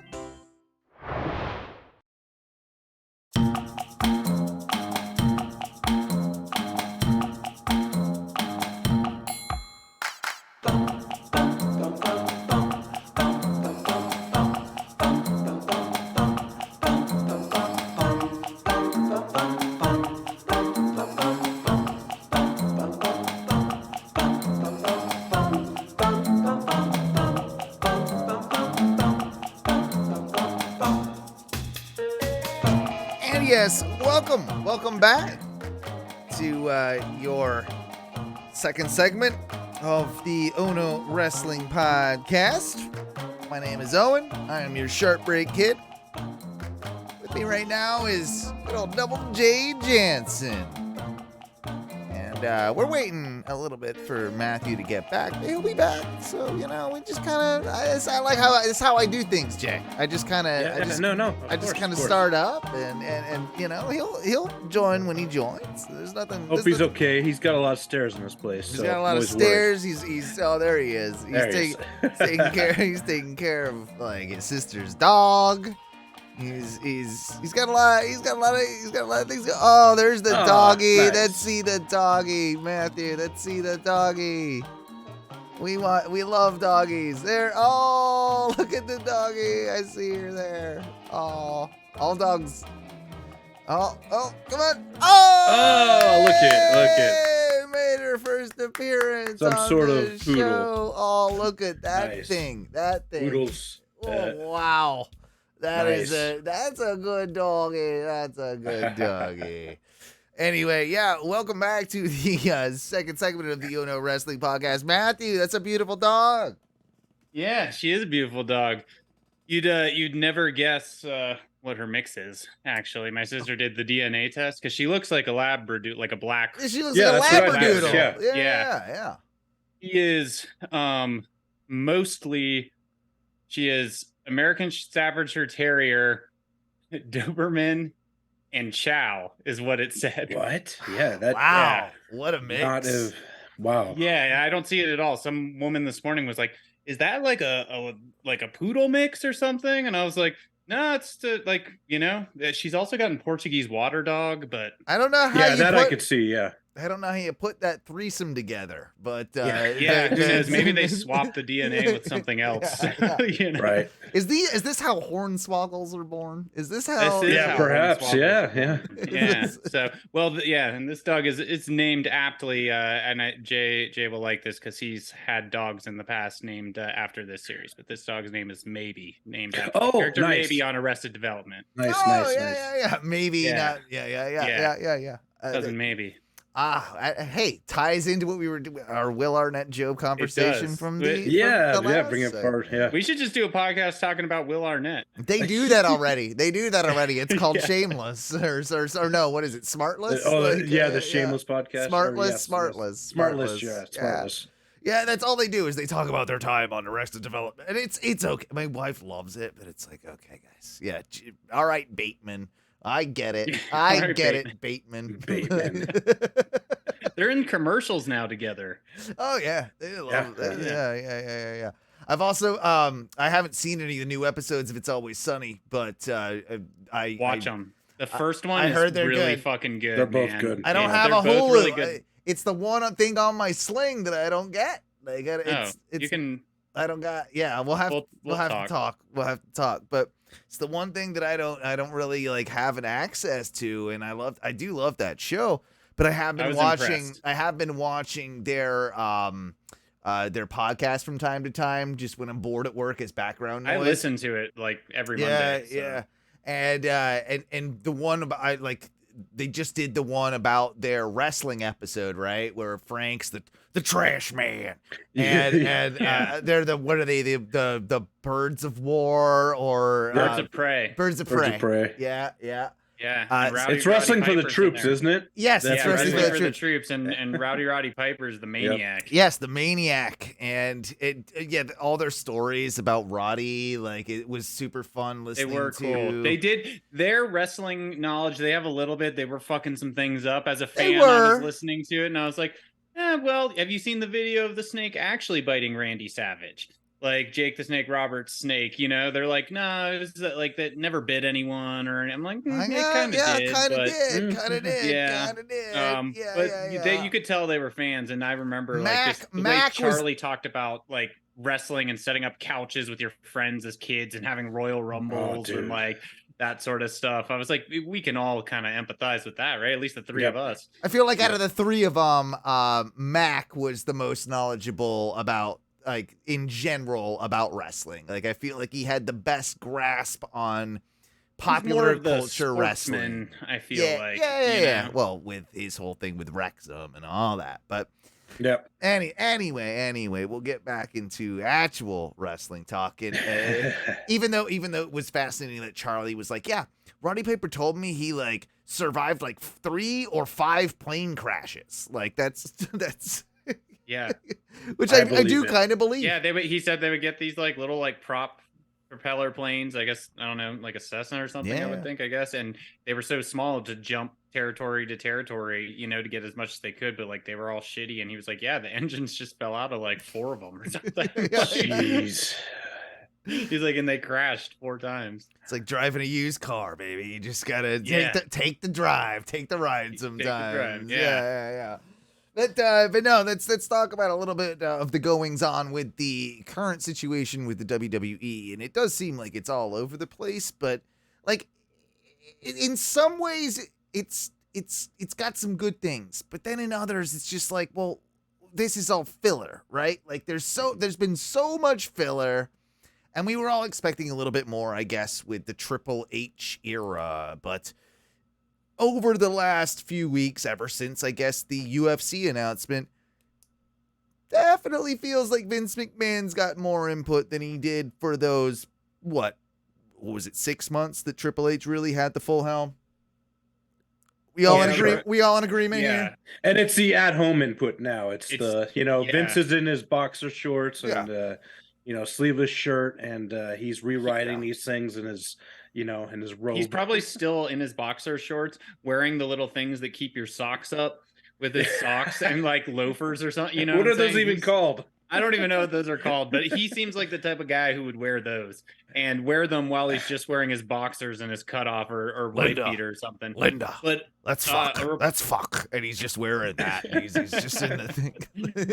He's still got his 1,200 pounds. Or his loafers are even his loafers are still on. It's like but shirt off. He's got like the thing with the sock suspenders and it's a look. Yeah, he was at the show last Monday because it was in Hartford. I think. Yeah. Which makes a bunch of executives were apparently, but yeah, from what I read, and I think this was Meltzer saying it. I think I read it today, but that like most people are gonna stop reporting on the fact that he's sending things in now, like day of, because he's just doing it, and most people and most talent are like, we like this better than him actually being here. Right. So it's like, I don't know if you're gonna have it happen. This is the better way to have it happen. Yeah, it's but the show's definitely like, do you remember for a while, I think this was in that trip 6 months, we didn't get what we're getting now. Because when I was watching some last night.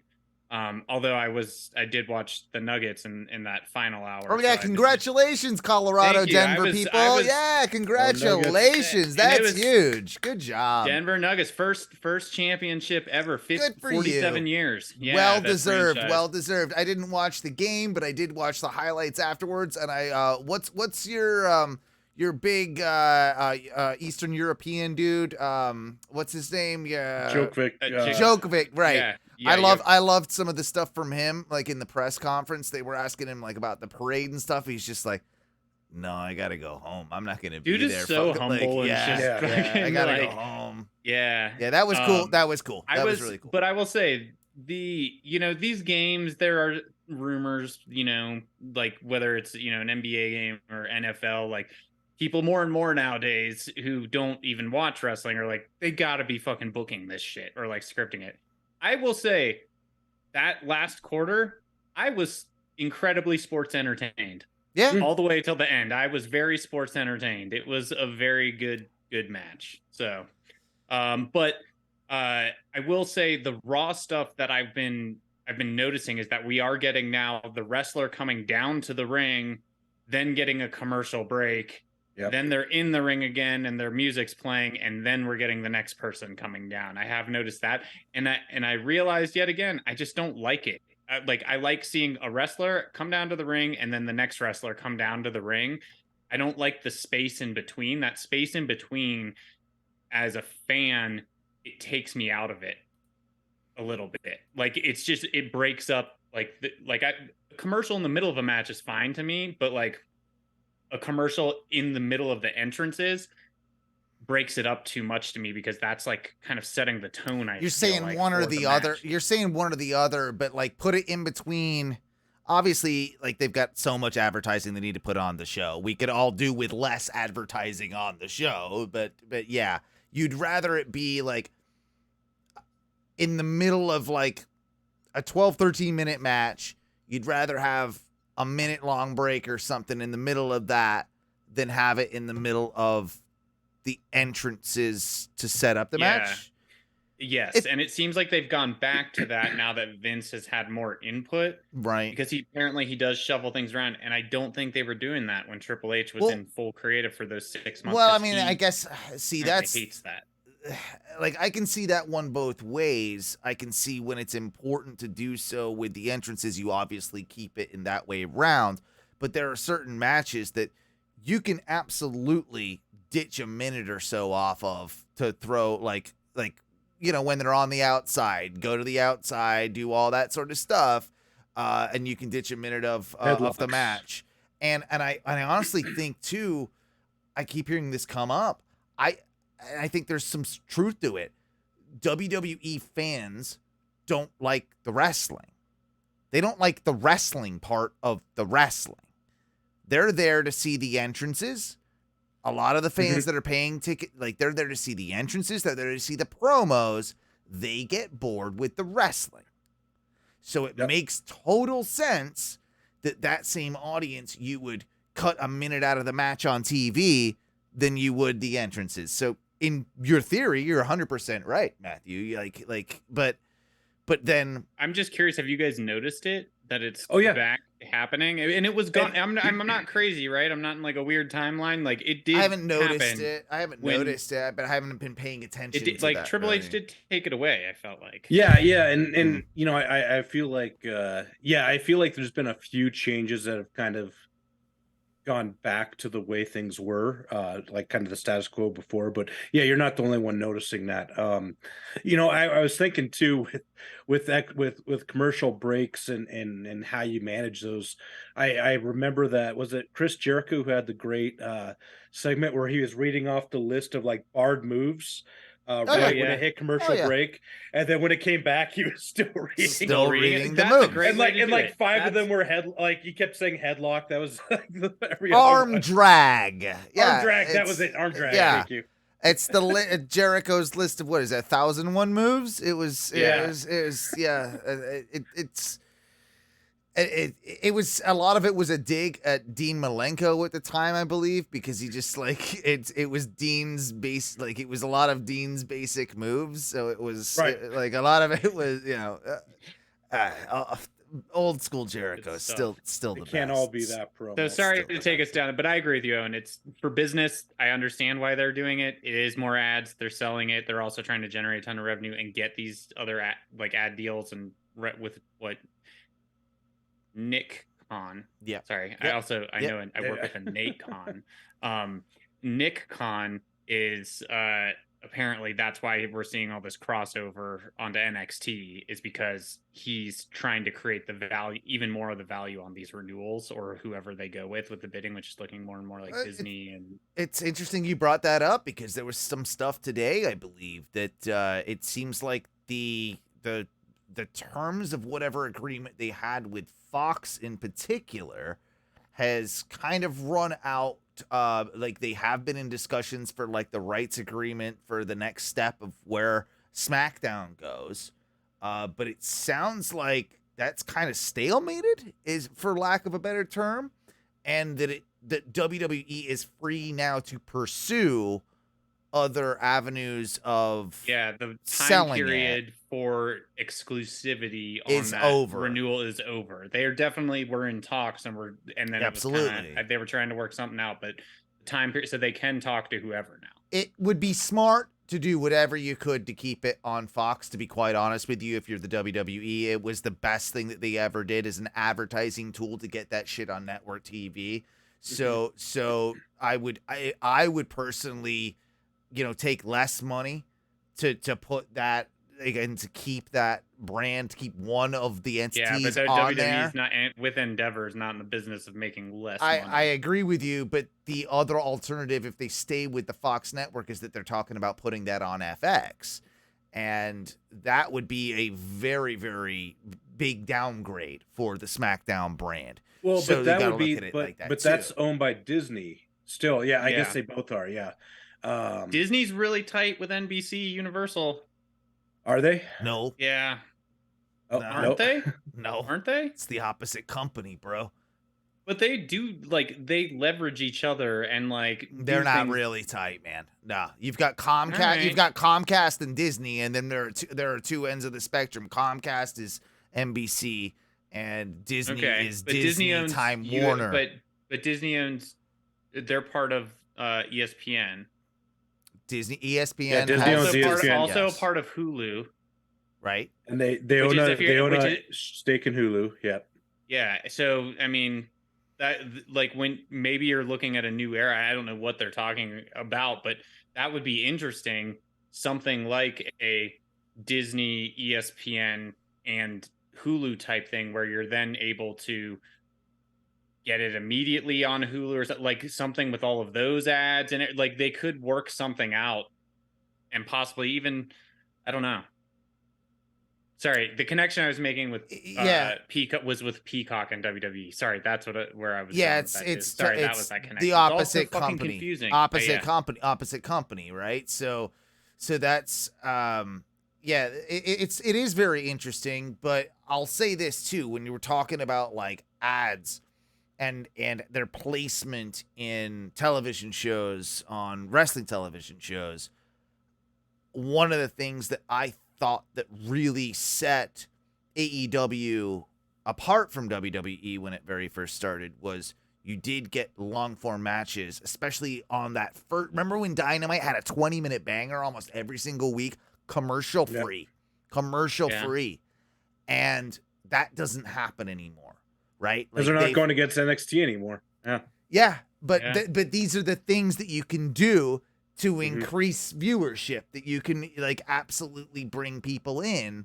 You just have to have that right match there for that, in that slot. And it's tough to do. You have to take a big gamble on, is this match with Orange Cassidy going to be popular enough to keep the Big Bang Theory audience watching for 20 fucking minutes without a commercial break, and get them into the product. WWE does none of that because they don't need to, because they are the product, not any of the wrestlers, not any of the, it is just the WWE, and people will watch it for the glitz, glamour, and the kind of, that is part of its charm as well. That's not, argue that is part of what makes it what it is. Do you think, that so Disney owns FX? Mm-hmm. And all the Fox network stuff too. Yeah. So like Simpsons, and that was a merger that happened that was kind of argued as a monopoly a few years back. It probably shouldn't have ever happened that they were allowed to purchase that, I believe. And so their deal with Comcast with their archive on Peacock expires March 2026. Okay. Yeah, okay. So they're still probably they're stuck with them, like as far as like the network goes. Yeah. But the live shows, fine. I think they'd still. Is that just as far as the streaming goes? You're just saying? Yeah, that was just the streaming and the. He said the PLEs. archive too with Okay. Peacock. The archive goes to 2026. Because that could be interesting. Who's to say It'd that be very interesting. 2026 they change it again and they sell it all again? Like there's nothing saying they couldn't do that. Like they absolutely could do that. They could go back to having their own network again if they wanted to. Like they now there'll be a package with UFC, so right, you know. Right. And that's probably what they're thinking of. It's just build it up to that point and then sell that whole thing as a package. Probably, I mean, it could be to an ESPN. Who knows? But you know, you said something really interesting earlier about which speaks to all this, about how, you know, the audience at the WWE shows are not showing up for the wrestling. They're showing up for the entrances and they are, and the stars and the pop.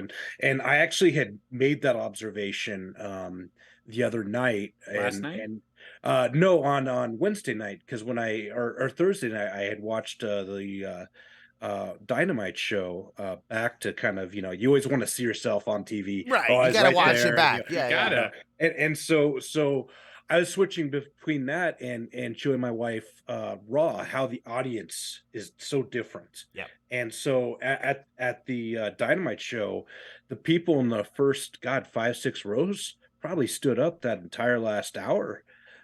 People were chanting for them to sit down. Security was doing nothing, but people were really energized. People in the front rows who never sit down. Yeah, and they were doing that, but the energy was up. Everyone's energy was up, and that was because of the wrestling.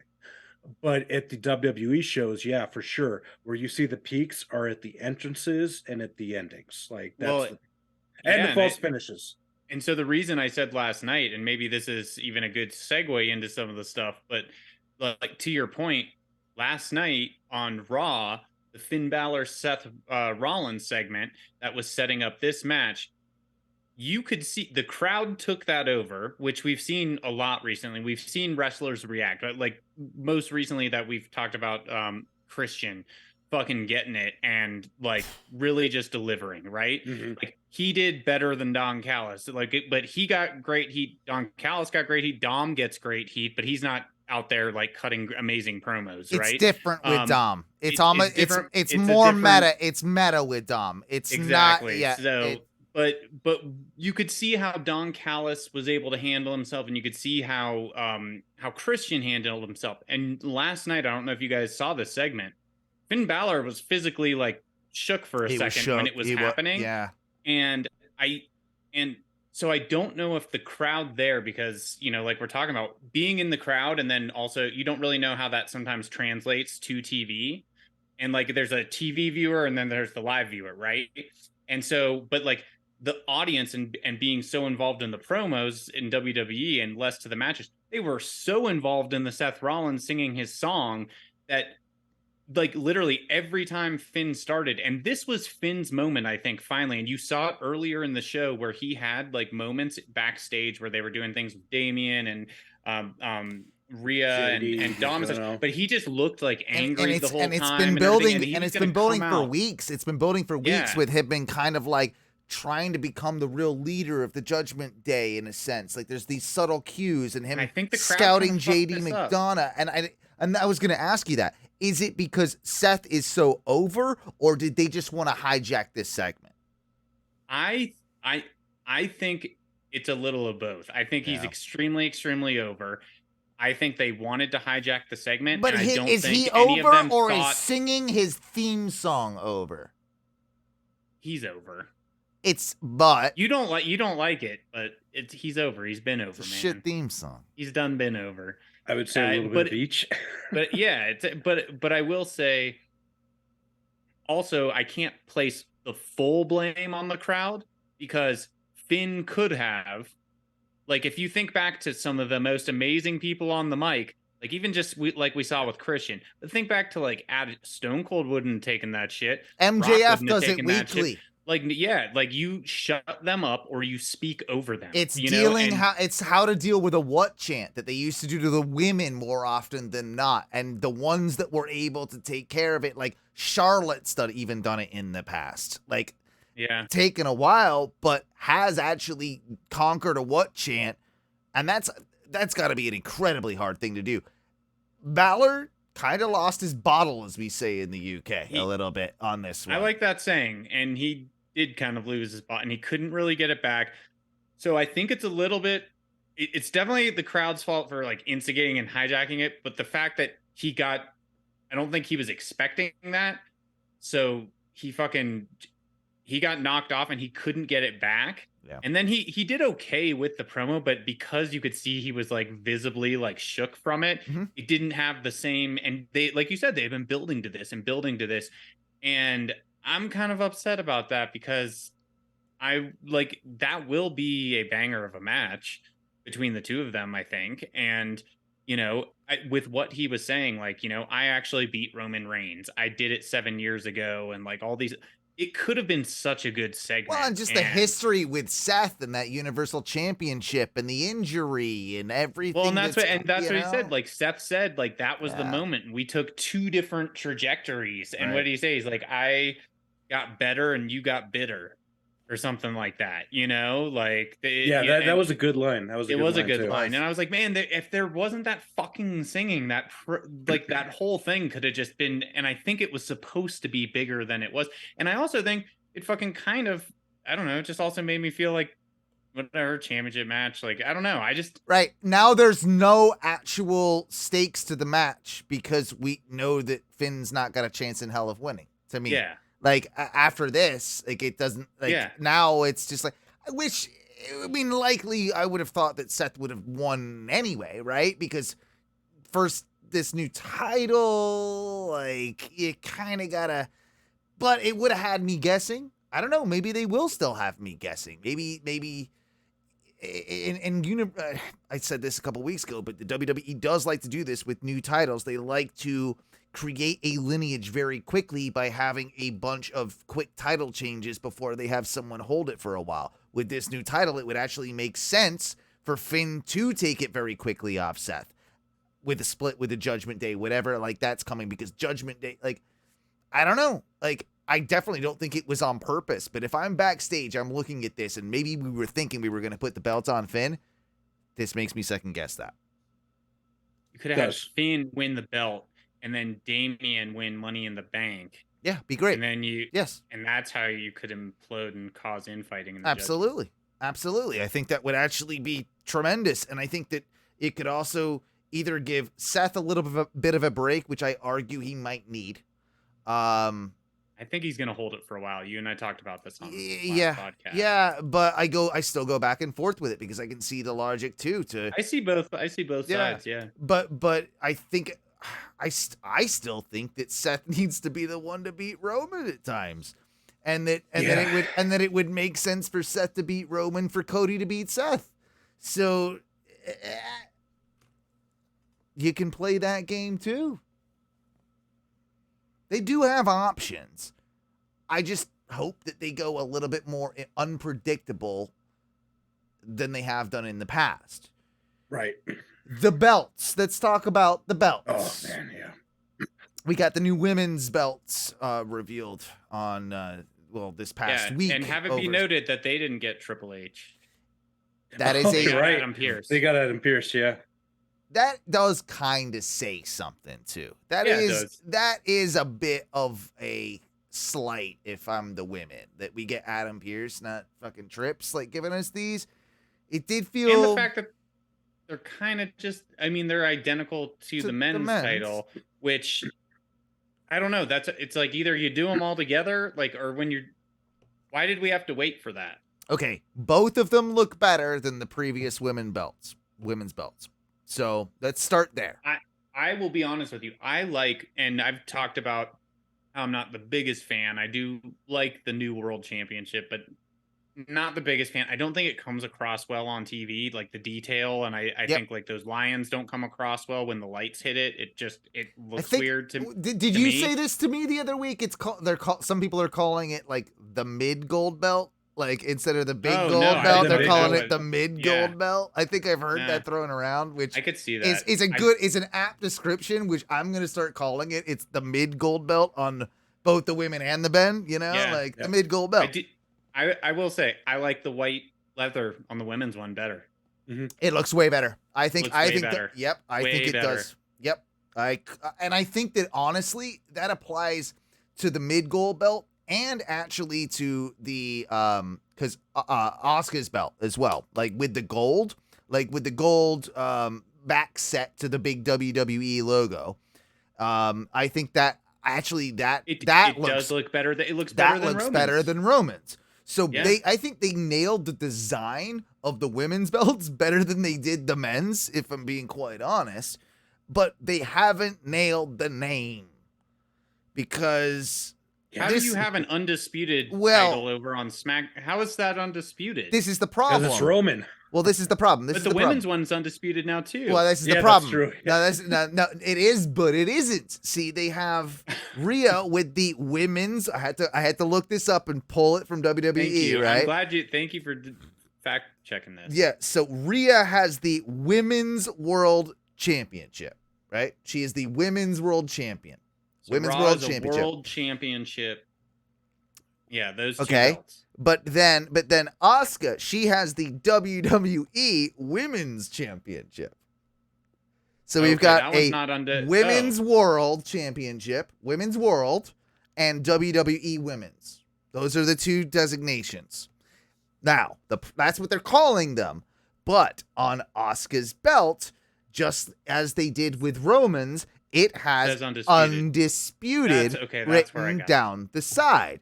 Now, that either means that they made a mistake. It's one of three things. That they made a mistake. That they It might just be said all three. it could, right, because they probably looked at Romans and they were like, make this in white and then, for a woman and do it like, just do the same thing. But they forgot to be like, but don't put, undisputed on it. So they just they could have just made that, right? And then it could also be that at some point they do intend on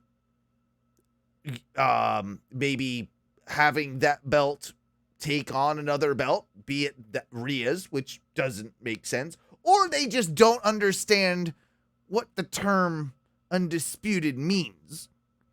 Because undisputed means you're undisputed. Even Roman's doesn't make fucking sense. He's got another Yeah. you're not No, undisputed. those titles are gone.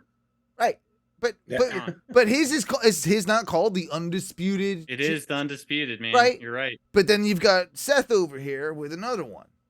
So it's I not know, which is weird because you'd think the world would be the one that's undisputed, right. and the WWE would be the one that's. Yeah, because there's no mean- longer a universal, and the universe is bigger than the world. But now we literally that have doesn't another belt exist. that disputes the fact that you're that you're not undisputed. I figured it out. It's because the WWE universe is bigger than the world. Oh, that's it. You There saw the it is. Twitter followers thing, so Yeah, and the there YouTube it is. channel followers. So there you go. There it is. That's probably.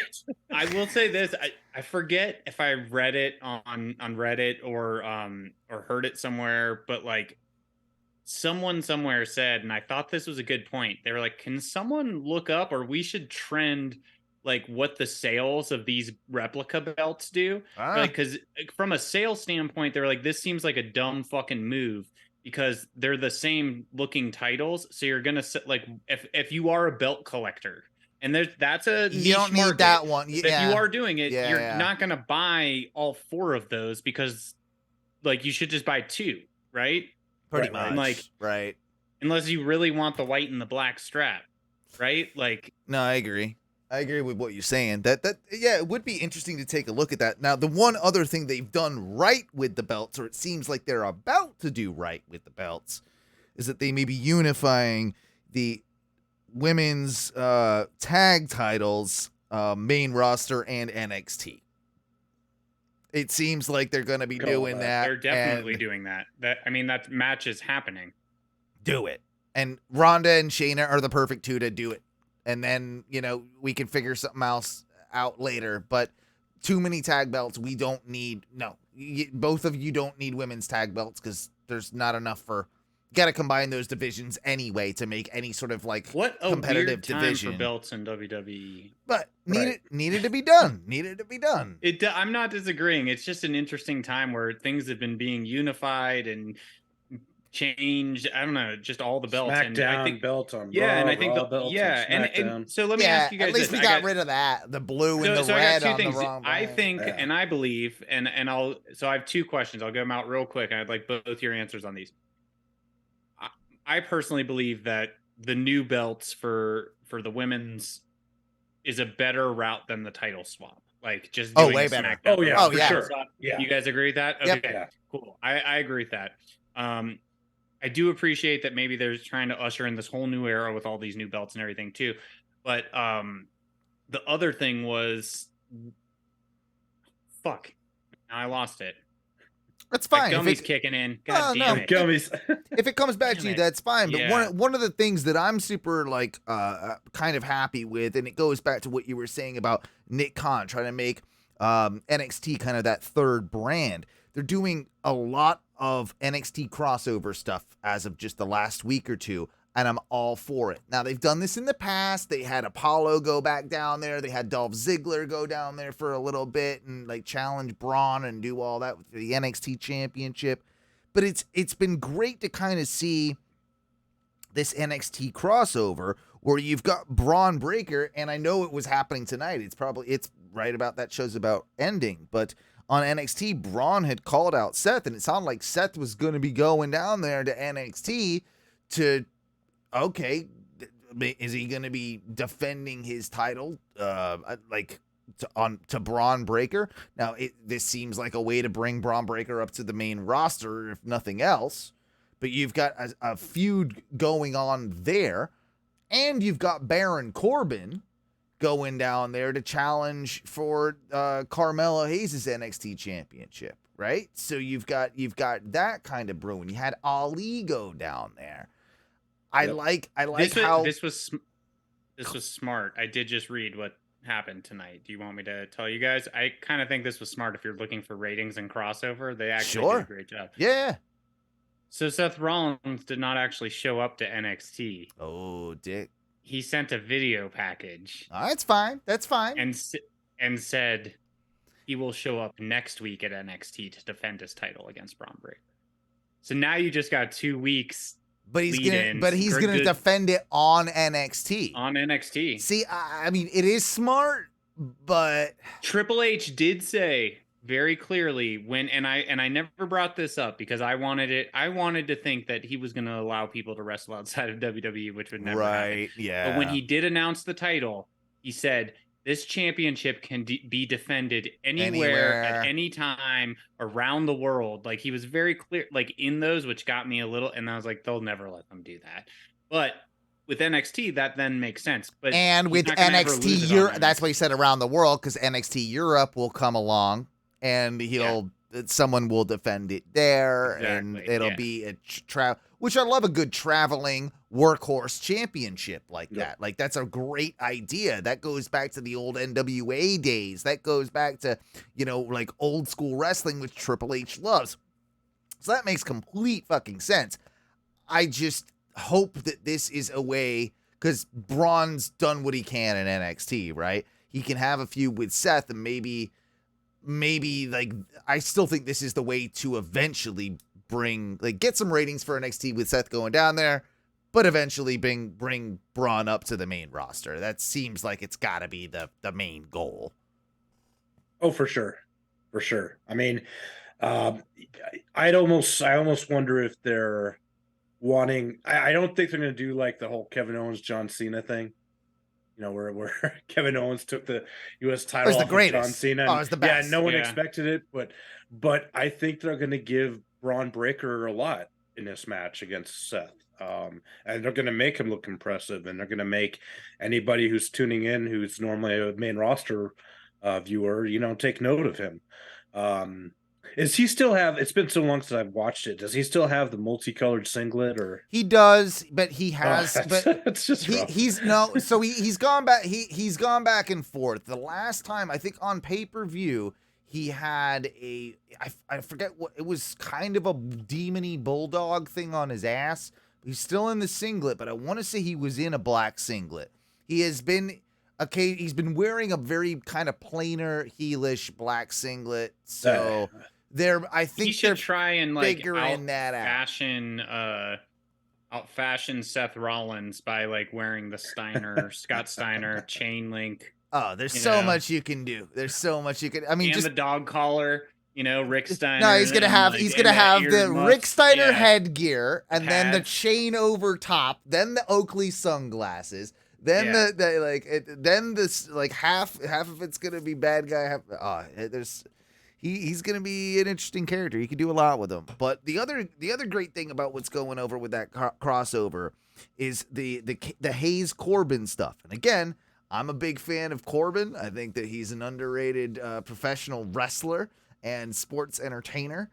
And I think he's great to go down to NXT and be a challenger for Carmelo Hayes' belt. But what they did very intelligently, which they don't usually do with the NXT talent very often, is they had him on, was it SmackDown or Raw? SmackDown.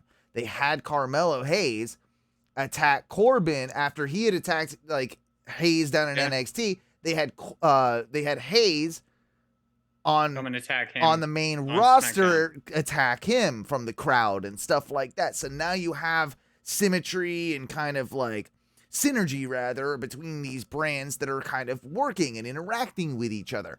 I think we've all kind of wanted that. There could be a little bit more crossover with these things. You can argue that Baron Corbin's not like the right guy to do that, but I think he is.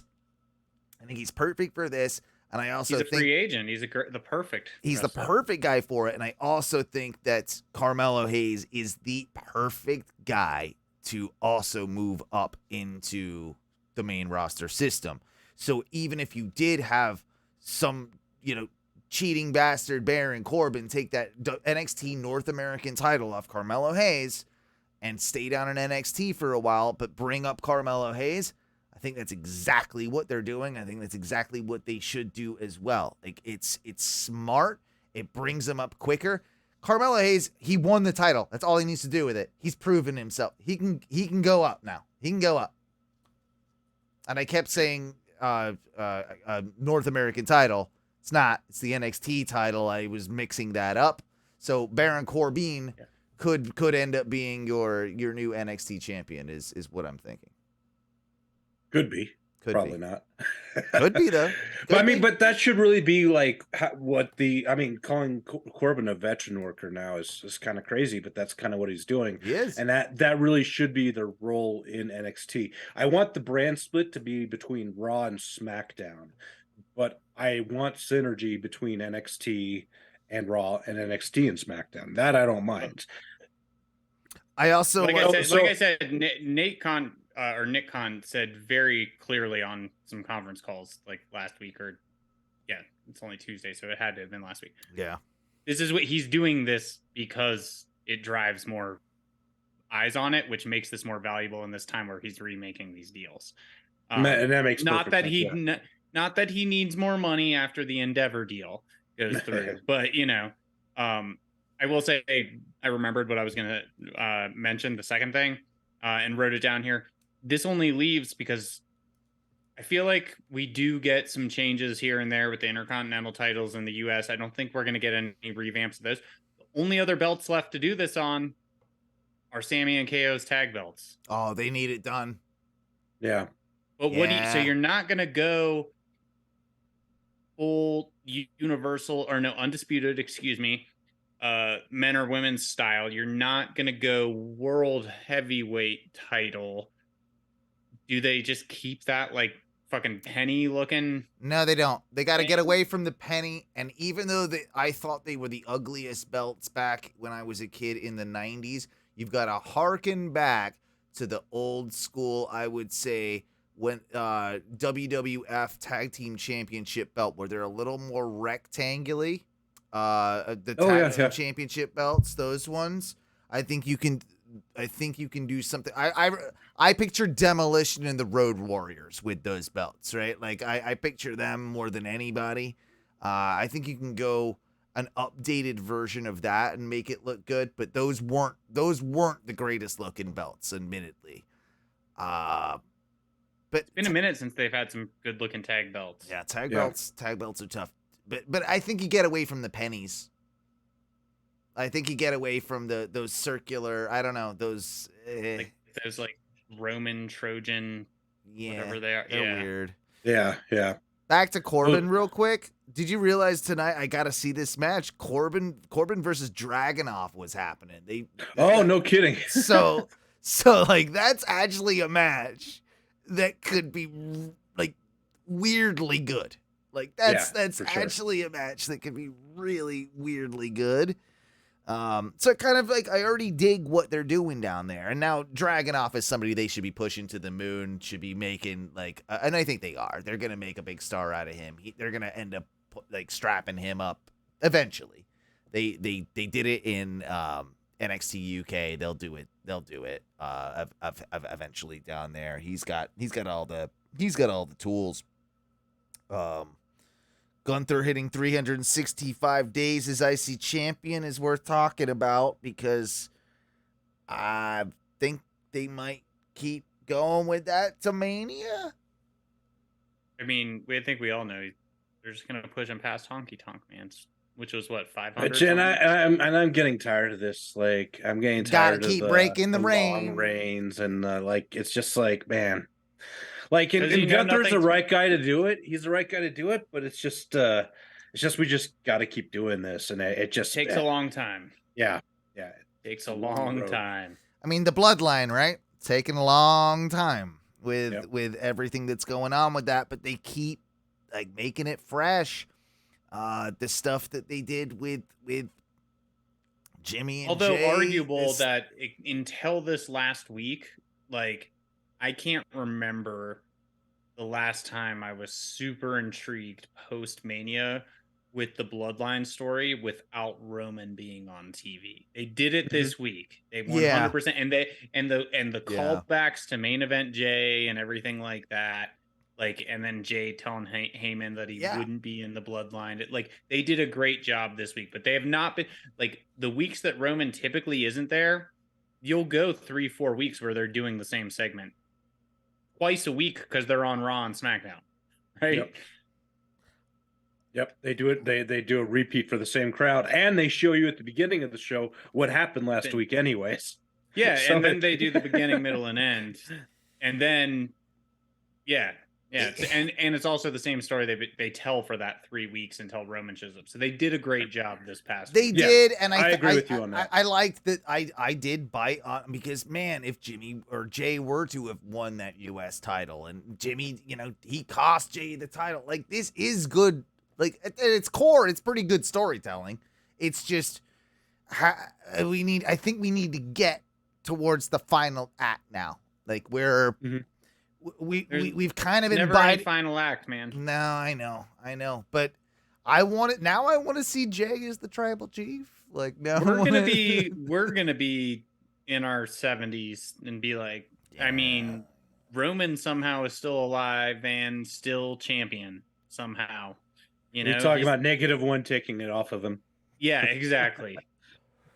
What do you guys? But it's and that's what makes it so tiring when they're just gonna work towards the same thing next WrestleMania, and they lost all that Cody momentum. I mean, we're talking about how we think Jey Uso might be the next one to take it off of him.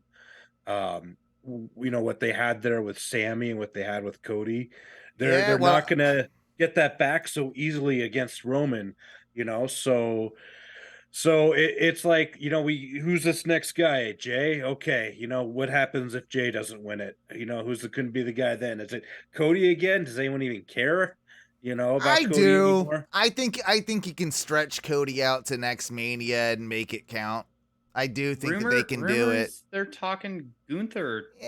Don't buy. I think it's too early for them to say that. I think it's way too early for them to say that because I still personally don't care. If they do it again, I won't care.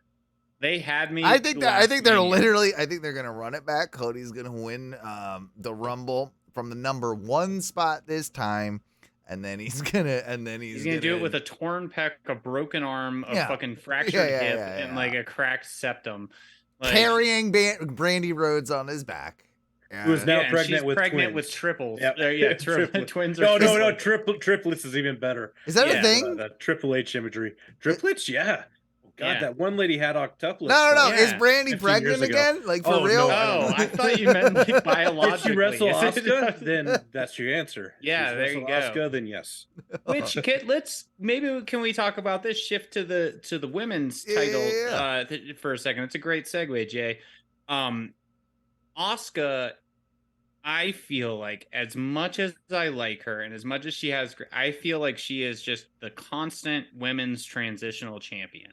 Which is sad. Like, she has been used that way for years and years and years, and I don't understand why. I like that they're letting her and Io Sky utilize their actual language, because I think you kind of get it. They can get across more, even though I don't know what they're saying. I feel like I feel it more in their emotion because they're more comfortable in that language, obviously. And so I do like that. But God damn it, Charlotte Flair.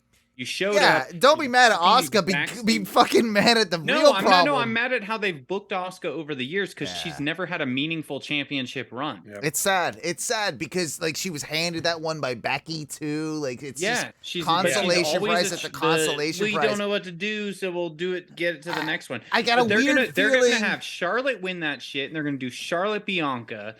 That's what they're gonna fucking do. I don't think they are this God damn it! I don't. Just, if you're gonna come back, I need something a little fucking different. Nah, I need something different. Even give me a different hairstyle. Go full Karen. But you can't do a new face anymore. That doesn't surprise me. Do the new face.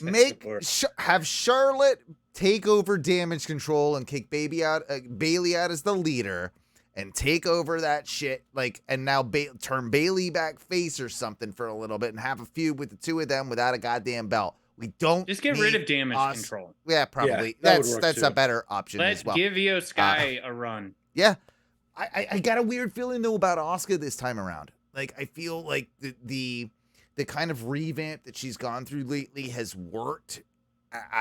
Maybe I'm in the minority, but I think that I think that they believe in it as a company. I think that, like, this is a bit of a red herring with Charlotte because they've done it too many times. And I think that we're going to actually see an Asuka victory over Charlotte. And we're going to have that. It's the beginning of Humble the Charlotte. And I pray that you are so right with what you're saying, because I think this is what I'm talking about. This would make Asuka, it would start giving meaning, especially to this title run, you know, but like which she needs. I agree with you. I think she's having more fun with it. Like I said, especially being able to speak her native language and stuff. She's able to get things across more, do these types of things. I think that helps. I just think the WWE system is so Flair. I don't disagree, but I think that I agree with you. If they did what you're saying, I'm in full support. And Flair needs a new lease on life. What better way to give her a new lease on life that she actually gets humbled and people actually start getting behind her again, like back when she was NXT Charlotte and was trying to come up and you know, not be her, like, in the shadow of her dad and all that. Like, she has to kind of go. She actually ended up just becoming her dad. In the women's version, that's exactly what she did. Yeah, you're like, I don't want to be my dad, but I'm going to wear the robes and, like, have the music and, you know. Yeah, that's weird. What do you guys think about, I had this in my phone, in my notes, Rhea, because we all fucking love Rhea, right? But absolutely. She hasn't done anything of significance since Mania. I don't think she's needed to because of how strong the Judgment Day has been as an act. Now, that's not saying they've been booked particularly strong, but I think they've had enough TV time Mommy with everything has been just fine. She had a good match with Zelina Vega. I will say that. Like that aside, Yeah, but Puerto Rico, but we all knew Zelina Vega wasn't going to win that. Absolutely.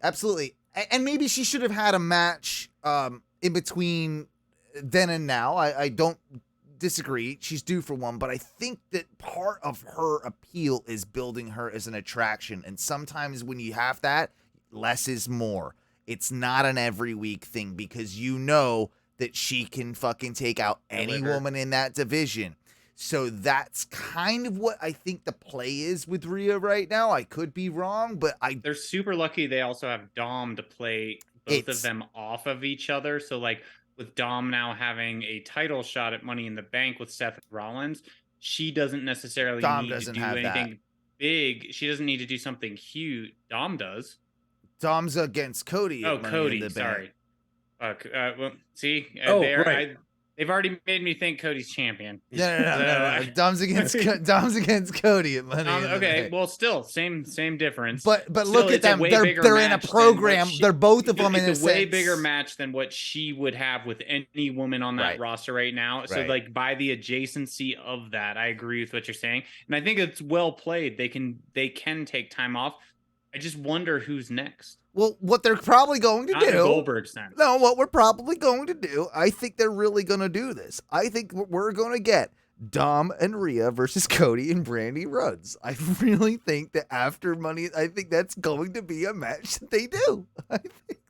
It could be. But the thing is, they're also really in a touchy place with Rhea because she's really quickly become a crowd favorite, a baby face. And she's in a heel faction. Yep. You know? But and her partner is the biggest heel on the roster. One of the guys who can barely get a word out without getting booed.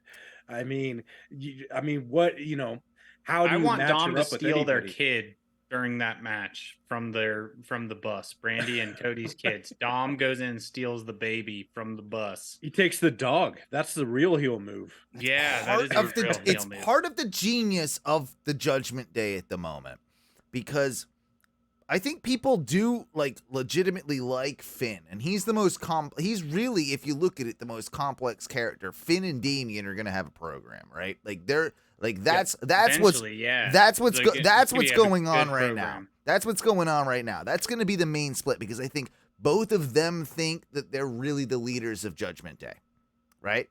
I wore my Prince Devitt shirt strategically in support of him tonight. I don't know if it causes the full breakup of the Judgment Day, but it might. But what you do is you turn Damian Priest fucking face right now. I think you turn Damien face. I think you keep Rhea heel. I think you keep Dom heel and you keep the two of them together. But weirdly, I also think that Balor could be, I can go either way with him, but I think they're going to probably have to keep Balor heel. I don't know. I can see him going face too. There's going to be something with that JD McDonough fella. There's going to be something that happens with him and Finn that influences this whole deal. I could see them breaking up the Judgment Day, but I could also see them keeping Dom and Rhea together because it's such a popular act. What if they did a Damien split to face, kept Judgment Day together, brought in... It's Finn, Rhea, Dom, and McDonough. And now Damien's... what is his initials? JD McDonough? Yeah, Judgment exactly. Day McDonough? It writes itself. Itself. And if you were going back to Money in the Bank, right? Both of our kind of previous theories. What if Finn Balor were to beat, Seth Rollins, and then you had Damien with the briefcase,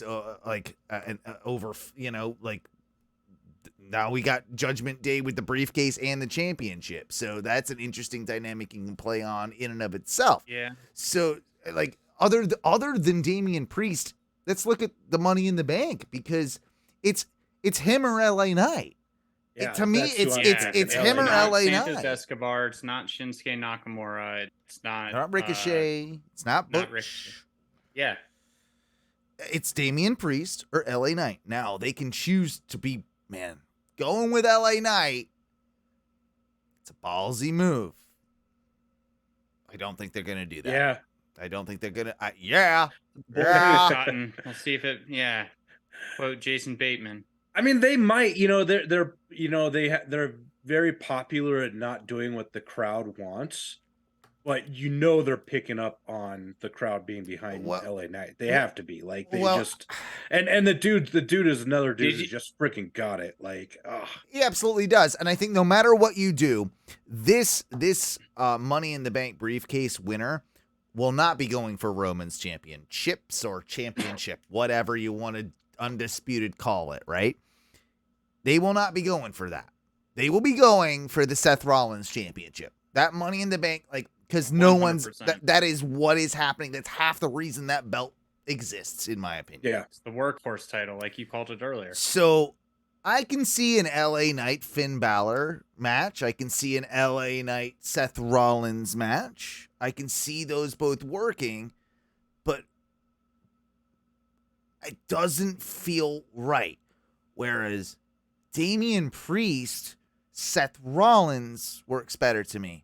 Damien Priest, Finn Balor works better to me. So no matter who wins in that match, I think it's still Damien Priest. That's why, I mean, we're not doing predictions. Sense, yeah. But it makes a ton of sense. I want to get behind the LA Knight thing between the two of them, just because when he actually won that match, like, LA Knight into the camera and he went, like, I was like, fucking star power. LA Knight needs to be the one to take it off Austin Theory, the U.S. Championship. There you go, because that's exactly happening. What you do. That's actually good. I 100% agree with you. That's it. You just nailed it. That's exactly what you do. But he's not that. Even though we're kind of calling it the, he's not main event level yet. Mid-gold. It's still above the it's still above the United States Championship mid-gold. Yeah, because right? Like it's just under, I think, like Roman's championship. It's the next one, then IC, then US. What do LA Knight goes in there, like in the I agree with that. What do you guys think of the US title? Like, it feels to me like since they've done this quote unquote brand split and Austin Theory's gone over to SmackDown, like, I was already bored with the US title scene in WWE for months and months, because it was just like Bobby Lashley, and for a while it was Seth Rollins, and like it was like the same four people, right? Now he's over there. He did the Cena thing, which I don't think gave him as much of a rub as they were hoping. And I think that now that he's been on, there's not much for There's him. One other thing I'm going to do with that. If it's not LA Knight, here's what you do with that. Austin Theory loses it to Ciampa. Ciampa returns, wins the U.S. title off of Austin Theory, gets sympathy from Johnny Gargano, his former dad, and now we reunite the way and actually get Austin Theory back to a position where people might be interested in him again. Well, they're in Cleveland next week, aren't they? There you go, Johnny Gargano. Yeah, and they're saying Ciampa is getting closer, is ready to be back. I think Ciampa's pretty much ready. It's from the sounds of it. So, hey, there's when you were about to say like you went, and there was like a split second, and this is probably the gummy, and like my brain immediately was like, Chuck Palumbo. Chuck Palumbo, yeah. Let's get him in. Yeah. Like, that happened in my brain. Oh, man. So for some reason, there's like a crinkle that's like a chunk. He's still alive, right? Yeah, I don't know. I think so. Okay. So they might be able to bring him back to be like Co-Daddy ass. Yeah, exactly. But he'll wear board shorts. The chubby checker. That's what I was really about to say. Remember him? Yeah. The chubby checker? The chubby checker, yeah. That's a reference. God damn. What do we do with Logan Paul? Seth Rogan Paul. Oh, he's coming back next week. He is. Is he on any show or anything? Oh, shit. Do you have him beat Austin Theory? You either do that or you put him in the fucking Money in the Bank ladder match and have him win it. Ricochet launch each other off of ladders. They're probably gonna put him in that match. In the ladder match. They're gonna put him in there. Have they filled them all? No, there's still one more spot. All right, that's it. There is in the women's technically, from what I've read, but it doesn't. I mean, remember when Brock just decided to be in the match because Paul Heyman said it could happen? Because you can do it. They can do it. So I think it's technically full. But I don't know who else you put him against, unless it's Ricochet. You just have a Ricochet versus Logan Paul, which I think we're gonna end up. I mean, do we end up getting a Bad Bunny Logan Paul with friends? You know what I mean? Like to help him through the match. Like that seems like it would happen. I'd be okay with it. I'd be okay with seeing what both men could bring to it. I'd be all right. I mean, they both set the bar for celebrity wrestlers, Do a 3-way with Pat McAfee, and man, you got a stew going, baby. But with the women's, you brought up that TBD, right? They do still have a spot open, and I assume it'll be filled, but who knows, right? Because I do not. I mean, if it's. I mean, Becky Lynch, Zoe Stark's the biggest feud of it, but neither of them need a briefcase, right? And then we've got the Bayley Io Sky conundrum where they're in there because they're, now they're going to probably screw each other, accidentally, and Damage Control is going to break up, which is probably what should happen, right? With Io Sky and Bayley. So then you just got Zelina, Vega, and to be determined. Like, I weirdly don't see Becky, Zoe, Bayley, or Io Sky winning it because of the reasons I just mentioned. So where do you go? You've got Zelina or who would be that to be determined. I don't know. Who do we have who's not active? It's been away. Nikki or Alexa or nope. Don't Alexa's pregnant. Oh, Alexa's pregnant. Well, I mean, you could still wrestle pregnant. Right? Yeah, Becky did. Becky did it. You could do it. Yeah. Oh man. Yeah. I don't know who that TBD is and who you put that on. I mean, I guess if you put it on Becky or Io or Bayley or Io, it would really serve for their story to split up Damage Control. So I could see it for that reason because it would be a good way to, get that split actually going. Putting it on Io and having Bayley be jealous of Io would be a cool way to kind of maybe run it, that would be. But Bayley maybe did something that kind of helped Io win it. Like he could go that route. Again, Becky and it doesn't seem like Becky and Zoe Stark, like they're doing their own thing. Like Becky is there to help get Zoe Stark over as a main roster, big deal, right? Like with the help Bianca, with the help of Trish and all that, right? So Bianca's on the other show, isn't it? Bianca. Oh yeah. Well, no, but they're all. That's right. It's all for whatever. That's so right, anyone who has I guess you could do Bianca. The briefcase can do whatever. And Bianca is now pissed because this past week Adam Pearce was caught on his cell phone being like, "This is perfect. It's going to be Charlotte and Asuka," and she's like blah blah blah blah blah. And then Belair's like, "I've been asking for my fucking rematch." And that actually she's now got the anger in her. That works a lot because we've been saying she needs kind of a heel turn anyway. And she's getting there right now. She's now is pissed. Yep. And heels always work better with briefcases than You've faces said, and I agree. Yeah. Like it makes just more logical kayfabe sense that a heel can cheat last minute. You're taken advantage of. I'm gonna come down and take the quick easy pin, cash in, whatever. So that would fit. It's with I figured Bianca. it out for both the men's and the women's. Got it. Go. The men's, the next one, it's not going to be Logan Paul. Roman Reigns is going to enter. He's going to win that briefcase and challenge himself. And Romana Reigns is going to enter the women's one. And weirdly has a beard, a bit of stubble. Weirdly, a bit of stubble. A little bit. Yeah, but you can't talk about it. Yeah. Well, it's 2023. Women or can Ramona. have a little bit. Yeah, we'll call her Ramona. Oh, I love it. Let me ask you about this then, because clearly we're going to be getting Brock Cody again down the line. SummerSlam remember we talked about this last week, that the dog collar match which Cody pitched they said no. Now they are talking about it's like a cow tail bull match. Rope match. Bull rope match. Old school cow bull tail match. Which difference. I think Dusty had quite a few bull rope matches. That's more, instead of being tied around, it's same concept, but instead of tied around your neck, I think you tied around your wrist, right? It's it's kind of like a strap match, if I'm not mistaken. Yeah, it's like being in Thriller. Don't they tie themselves together, Michael Jackson and that guy, and have a knife fight when they're tied together at the wrist? That's not Thriller, bro. That's Beat It or one of them. Okay. It's Beat It or I think it's Beat It. I think you beat it. I think you beat it. Same difference. Yeah. You get the reference. It's Off the Wall, not Thriller. Totally different album. Smooth Criminal. Smooth Criminal, bro. No, but it is by the wrist, and I don't want to see Cody have another dog collar match after Brody's match. Yeah, he's gonna put the bull strap on his broken wrist because he's that strong. Maybe that's kind of the gimmick that they go with. Maybe that's part of it. Don't do that. You know what?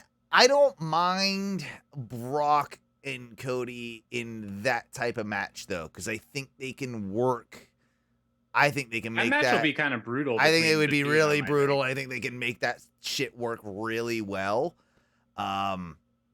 And just while it's top of the head, I had it in my notes because I saw the figure that I'm a figure for some nerd for some wrestling figures, as I think we all are at times.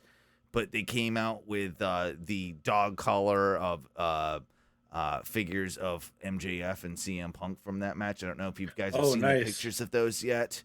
There is a very limited edition of them, and I'm again not really a huge CM Punk fan, but they look incredible. Look them up. MJF, for sure. MJF CM Punk dog collar figure, and they have done such an exceptional job of putting those together for the what is it? Not prosperity. What's the word I'm looking for? Jay, you're better with words. The prosperity. What is it though? Punctuality? No. When you're trying to preserve something, in the preservation. Well, just say that. Yeah, the preservation of something in a figure form of a moment in time. Put it that way. Pretty badass. Oh, yeah, that looks actually really good. They look really fucking cool. Yeah, they look really cool. There's blood on there. Yeah, this one you guys won't. I mean, it's hard to see him to hold it up, but the way that he's holding him by the collar. Yeah, no, cool. There's a bunch of those from. There's a lot of really pretty. They immortalize it. They immortalize it. Yes. Yeah. Thank you. What is immortalized? I appreciate you figuring that out. But no, it's for me. I'm just damn. I'm not even a Punk fan, but I might have to find if I get that. If I can find that, I might have to get that. But yeah, a Brock Cody thing with that sort of intensity and a bull rope match. I think you can make it work. I think back in the old days too, they used to didn't they used to put a cowbell in the middle of the rope, so you I think so, yeah. And then you could use the cowbell to whack the other guy, but it would also serve as a visual representation of the middle point of the rope. So when some guy's got half of it, and he's gonna holding you, pulling you. You kind of know where the rope is. You kind of know as the fan that I haven't bell. seen that done in a long time, but that's a good visual when they do it. So yeah. Definitely would be down. $80. $80? Oh God, I'm too poor for that. I need to get a used. I don't even have a car. They have different heads you can switch off. They have even bloodier faces that you can switch off. They got three bloody CM Punks. And they've got multiple. They've got 2 different sets of hands you can switch out. And this thing on Target is also, I don't know, it's showing an autographed CM Punk MJF thing. Well, they do. Well, they put the fake autographs on them sometimes, so maybe that's yeah. it. I would. don't know. Yeah, that's what I think. It looks like an 8x10 though, the way they're selling. That's it. cool though. That's cool. Maybe it's the back of the box. I don't know. But $80. Goddamn. Yeah, that's too rich for my blood for a figure, but at No. the same time, I had to like when I saw it, I'm like, No, those are fucking cool. it's I pretty hadn't fucking seen cool. those. Good looking out. Yeah.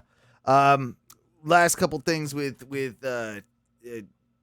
well, just any of it, but I gotta shout out KO, man. Like just lately in his character, fantastic. I think Always. some people love it, some people hate it, but he's like the only person in WWE that I think is allowed to just call out like, why are you looking at the TV like that? Why are you like he's calling out all the things that we as wrestling fans that like he that we see that are dumb as tropes of he's allowed to call out the tropes of wrestling. Talk about meta. It's meta as shit, and I get why it bothers some people, but the way it's the way he's playing it and the way he's just like so angry lately about. Yeah, he's just so why are you so close to me? infuriated Why by are you it so all. close Like, to me?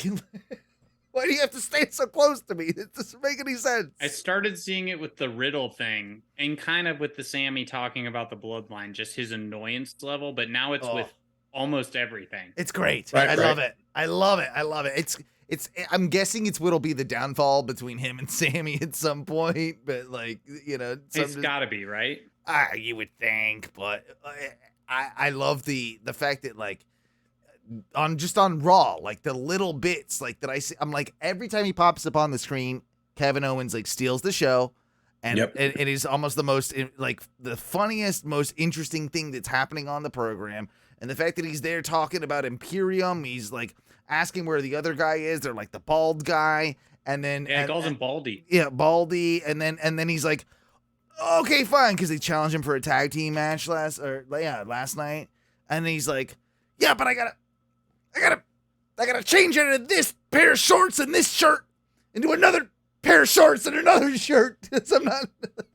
That was He, like he plays a straight man so well. Like, yeah, that was like last Raw. I forget who it was, but they were all, and he's like, "No, that's it. I'm done." He's like, "Right now, let's go. You and me out there, we're fighting. Let's go." And he just got like so angry and was like, "No, fuck it, we're done." And just like walked through Gorilla and like went out to the ring. Sammy's like, your blood pressure, bro. Like, calm down. Like it's Don't like say the fucking word blood, Sammy. I don't care in what context. it had to be brought up. I'm loving what they do with KO. Like, give him one more championship reign. I think it can still happen, right? Like, oh yeah, especially Take with a world heavyweight title. yeah, with the mid gold, he'll Which have is kind that. of like Bullet Club gold. Yeah, which is also I mean, Bullet Club in general is mid. So is this like mid? Like, I don't know where it stands anymore. I don't know how mid it old works. mid.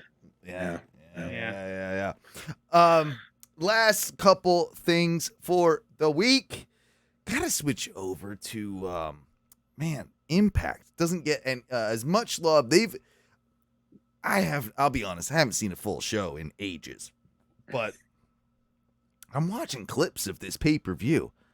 They got a damn good crowd. They got a damn good audience. They got people that are into it. They have a really good roster. And I think they're doing some really cool shit on the sly over there every once in a while. I'll see a match. I'll see like a few minutes of a match, and I'm just like, oh shit, Chris Bay, look at you. Like, fucking, and then, man, Motor City Machine Guns be tearing it the fuck up over there. And always been a fan of them. Like, they were from my limited experience with, TNA, Impact, and then we've even seen Motor City Machine Guns in, I believe, New Japan, if not Noah, but we've certainly seen them in AEW. And now we got Alex Shelley winning the Impact World title. Like, that's a big deal. Like, he's been in that company for a fucking long time as part of a tag team. And for him to win the world title, and then his partner, Chris Sabin, to win the X Division title on the same night, that's that's saying something. It's like, all right, guys. Well, I mean, it's definitely paying your dues. It's definitely like trying to show them some respect for probably being the best thing in Impact for fucking years. I really dug it. I really dug that they did that. Well, and Impact's not, they've never been scared to write, well, at least lately, they haven't been scared to write endings that's satisfying to the fan base. And there's nothing wrong with that. Like I think that's what was the feel good thing to come out of that show was both those guys winning, and just kind of like the Sami Zayn, Kevin Owen thing, where you love to see them both win together because you knew how much those two have spent together, how much time. And Impact has been a good watch lately. If it wasn't for AEW, I'd probably be watching Impact every week as much as WWE, but it's just the case of too much wrestling. So when I do catch up on it, it's in clips, to be honest. Let me ask you this. With that statement, it made me think, and I'd like both your answers. And I guess you got to think that AEW doesn't own our Ring of Honor, because you said if there wasn't for AEW, you'd watch more Impact. And I agree. I think I would do the same. And keep more up with it as opposed to clips or just reading it. But without an AEW, do you think you would watch Ring of Honor? I'll go a step further. Without AEW, I probably wouldn't be watching much of either, because AEW has given me the more exposure to things I should be watching on Impact and Ring of Honor. True. Good. That's a good point. Response. Yeah. That's a good response. I think that and New Japan even falls into that as well. Like, let's be honest. Like, I would be watching a solid diet of fucking empty calorie WWE wrestling if it wasn't for AEW to expose me to more. Like, I was always aware of all these things, but was I following them? No. Was I aware of all these different people? No. Now when I hear that, oh, this is happening over here, or these wrestlers are over here, and like, yeah, I watch it. That's why NWA was stupid to not try and continue their partnership with AEW in the very, very beginning. Because guess what we're not talking about? Tyrus. Right? Like we're not talking about something Murdoch, whatever, Trevor Murdoch. Or Camille Brickhouse, who's she's also about to hit a very long reign. Maybe 1,000 days, 800 days. I don't remember. Yeah. So that just goes to show you now to answer it more simply, I would be more inclined probably to be watching more, like if Tony had never bought it, if Ring of Honor had survived, I think the aesthetic of Ring of Honor, I prefer like to Impact, There are times where I do find Impact to be a bit cheesy, to a bit too sports entertaining. Yeah, but I feel like it has its place. Yeah, because I feel like if Tony Khan hadn't done this, and the Bucks and Cody and Kenny, but like, had you not had an AEW and Jericho, but had you not had an AEW, you wouldn't have like Claudio or Samoa Joe in Ring of Honor right now or anything. So you would be, but it would still be, I think, the better show. I flew down to Houston, went to one with Duncan. That's right. That was down there. Was that prior to Tony's purchase of it? I believe, though. 100%. Yeah. So, but still, I got to see Bandito, Brody King, like those, like all of those people were definitely affiliated with Ring of Honor. Bandito is my guy, by the way. He's another one. He's in my stable. That like tornado thing he does. I sat. So I have a video on my phone. He sat when we were there in Houston. We were like first or second row, and he did it like right there. He jumps up real high to get all those like spins in. It's fucking nuts. Tony signed a few of the big luchador names lately. Commander, Draglistico, or CLMM. No, he's not around to wrestle with a couple of other places right now. But either way, Bandito, in my mind, I think he's the best of all of the newer luchador wrestlers that Tony has signed with AEW. Badass. Yeah, he's incredible. Dude, what was on a pay-per-view recently, or wasn't it? Like where he did like a 90-second or it was a full minute where he did the full minute upside down. Definitely rushed those last 10 to 15 seconds. Who was that? Was that on Yuta or something? Was that on Yuta? He was like telling people, he was like, hurry. It was leading into Double or it was like the Dynamite or Rampage prior, like that. It was the big multi-man. It was Yuta. I think it was Yuta. I'm pretty sure it was Yuta he was holding. Yeah. That was incredible. Suplex. Do you want to? I told you about this before the show, but I've always been a fan of this guy. Do you want to check this out before we get out of here? Because these are. You got it. Yeah. I got a couple of little vignettes I need to show you from one formerly known as Fandango, now known as Dirty Dango. We were always a fan of the old Dango in the WWE days. Loved the fashion. Love the fashion police, right? Like who didn't? I know we all like Pretty Deadly, but they always remind me of. Oh, they're budget fashion police. Let's be real. Value brand. Like, I'm glad we're all in agreement there. Now they're good. They're good, and weirdly, they're entertaining. Weirdly, I'm not talking shit. I'm just saying I always think fashion police every time. Seems like they're actually going to be kind of. There's some weird. Union forming between a lot. Well, there's some weird union forming between them and I think Austin Theory, perhaps. Like there's something. Oh, sweet! So the U.S. Championship's really going somewhere. Yeah, exactly. But let me go ahead and screen share this for you because I think you guys will dig this. Now, this is a really, really. I think this is kind of an interesting gimmick because now Dango is totally just over. Like, pro wrestlers, like he's over the locker room. I love this for him. Yeah, no, it's so heel. It's great. It's great. It's a super cornet shit too, which I like. It's again, it's super meta, but I think it's the right type of meta, and I think he's playing it right. Check out this vignette. I got 2 of them. We won't play all of them, but we'll see. Or I think just keep rolling and you'll cut it out of it all. Yeah. I grew up watching the Attitude Era, and I feel like right now most of this locker room lives in the Gratitude Era. So, to me, they're just happy to be here. They're not trying to be stars. They're not trying to take spots.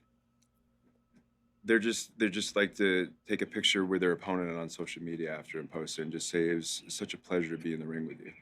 That was good. I don't really need this job because I make money outside of here, so I don't need to walk around on eggshells and just be happy to be here, like everybody in the back.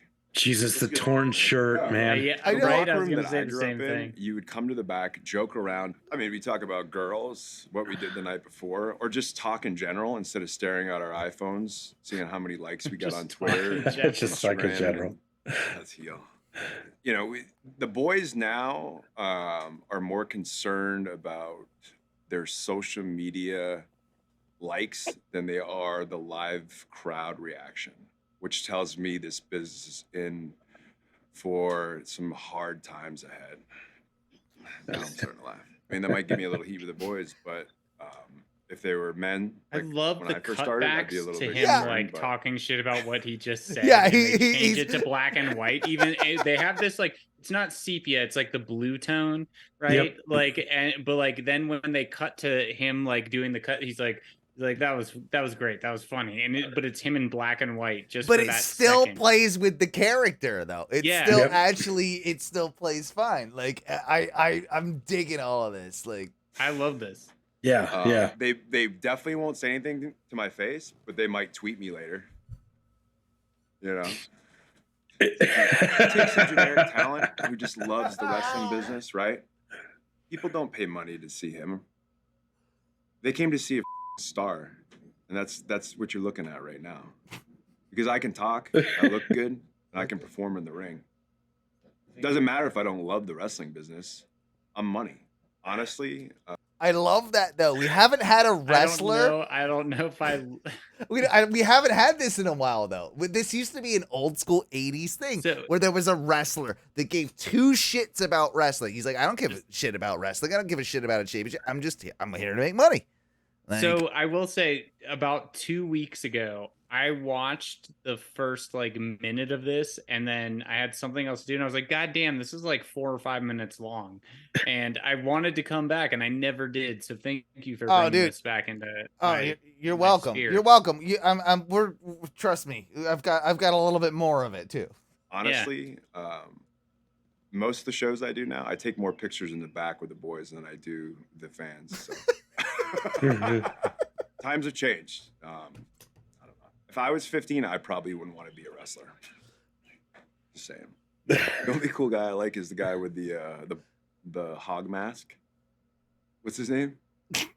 Standing in the ring. I think he's talking about Uncle Howdy. No. The only cool guy I like is the guy with the hog mask. He's talking about what's his name? He's a luchador bull guy. I know who you're talking about. Taurus, something Taurus. Septum thing in the bull. Yeah, Taurus, something Taurus. Like I think he's talking about him because he's done a lot of Impact appearances. Santino, and he pulled the Cobra out, and I just thought to myself, man, this is talking about Santino with the dumbass Cobra, who is now like the general manager of Impact. This is 2010, and we're stuck playing the character, the Jester, over and over again. This is so Jim Cornette. He's gonna love this. Actually, no, he'll probably bury it, which I will love. There's not a lot of boys left. I thought Santino was one of my boys. At first I kind of liked Joe. I thought he was one of the boys, or he had potential to be, but no, just getting to know him, he's just another stooge, but he's just like all these nerds. I just think it's a mockery that he has a toy belt, and I think it'd be ironic and funny if I won that. People don't pay money to see arm drags; they pay money to see arms like mine. And you can zoom in on that if you want. What a line! People don't pay money to see arm drags. They pay money to see arms like mine. Pushing his biceps out. Like, That's good. So good, the detail. All right, so Dirty Dango, this is the second one. Why the change in demeanor? Next to this asbestos-led building here. This is the best part you guys can take. I played the role as the Jester, the dancing clown, because I was getting paid a ton of money. Every week would be deposited in my Chase account. What? Hold on, bro. I try to get upgrade on Delta. I took that money, invested it all, and I get a 12 to 15% return now, and I'm in a financial place in my life where I don't need to play the clown anymore. I don't even need to be here now, but they just keep paying me, so I'll keep taking your money, keep investing it. I don't really care. The thing I do care about is when I land back home every week. Now I have wrestlers texting me, "Hey man, cool promo," or like your edgy stuff, which sucks because the last thing I want to do when I'm home is talk to a wrestler. You don't want me to chew gum? The sound guy doesn't want me to chew gum. But I don't really give a I mean, if there's anybody out there who just wants to pay me not to show up to TV, I'm your guy. You won't hear a peep out of me. I won't bitch on Twitter about how I'm not being used.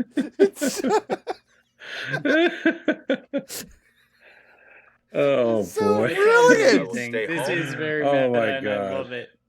Pay me every 2 weeks, every whatever, once a month. I'll be the best employee you ever had. Let me go to some armory with a bunch of awkward 18 to 35-year-old males and shake my God. sweaty hands for 4 hours. Yeah, that sounds like a real good Saturday afternoon. Sounds like we really liked your match at Under Siege. it was great. At what? No, he's got some fans asking for autographs here. Under Siege, the pay-per-view. What's your name? 5X Dirty Dango shirt will not cover up the smell of you, okay? Take a shower, man. Have some respect for yourselves. I know you like to critique us online and say how much we suck. You guys local from London? Yeah. Man, that sucks. I don't know. All the fans are really similar. The same. That sucks. I think they're the same creepy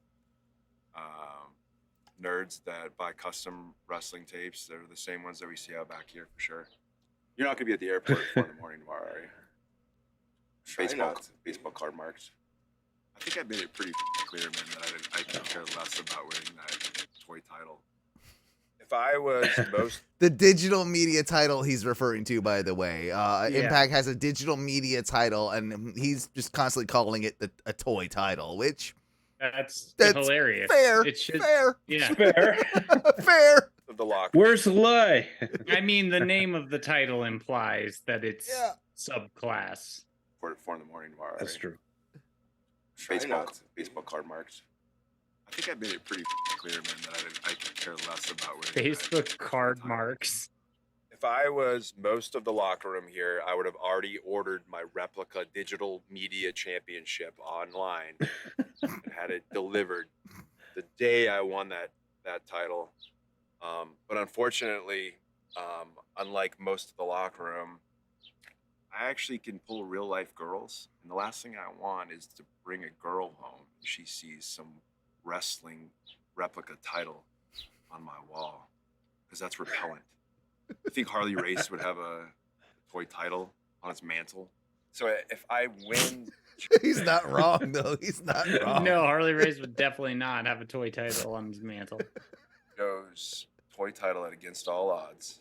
This is what I'm going to do. Because I don't put a lot of thought into wrestling, but I did put a lot of thought into this on the plane right here, first class. I'm going to take the toy title and I'm going to list it on eBay. Okay? Yeah. Real, actual toy title. List it on eBay. And I'm going to take the proceeds. And I'm going to Hawaii in November. A girl. With a girl. Did you say? It's so man. good. He said, "I'm going to Hawaii with what?" He's got With a girl. With a girl. Oh, yeah. with a girl. Okay. I'm gonna go to Hawaii with a girl. Oh, that was good. In November. It's good, man. I'm liking it. I mean, he's the guy could make it. He makes everything work. Like he just always makes it work. It's been a He long made the stupid time. dancing gimmick work. He made the fashion police work. He looks in great shape. He just leans into it. Yes, he does. I feel like, man, if he continues on this road though, like this he's gonna end up as an Impact World Champion in like for sure, like the next year, like without a doubt. And I feel like see watching it. I'm that, here for especially in the second video. The first video, he had the torn shirt and stuff. Second video, he's wearing like the half unbutton with those sunglasses. I'm like, this guy, you might be doing better than Ricky Starks right now. Yeah. It's got an LA Knight quality to it as well. A little bit of both, Little right? bit. So I don't know. I'm just saying, keep your eye on Dirty Dango and what he's gonna be doing. I love that. Yeah. Thank you for Yeah, sharing. I'm glad I saw it. I had to show you that because I've been obsessed with it for the last couple of days, just because of, man, he was another guy that got robbed, right? Like that kind of got robbed of a career. Like he was a perfect company guy. He would do everything, anything you asked, he was there to do it. And now he's just like, you know what? Fuck it. I'm in Impact. I'm gonna make a star. I'm gonna kind of make fun of it. I'm gonna make fun of it. I'm gonna make fun of myself. And I'm gonna make some money. And I'm gonna make some money.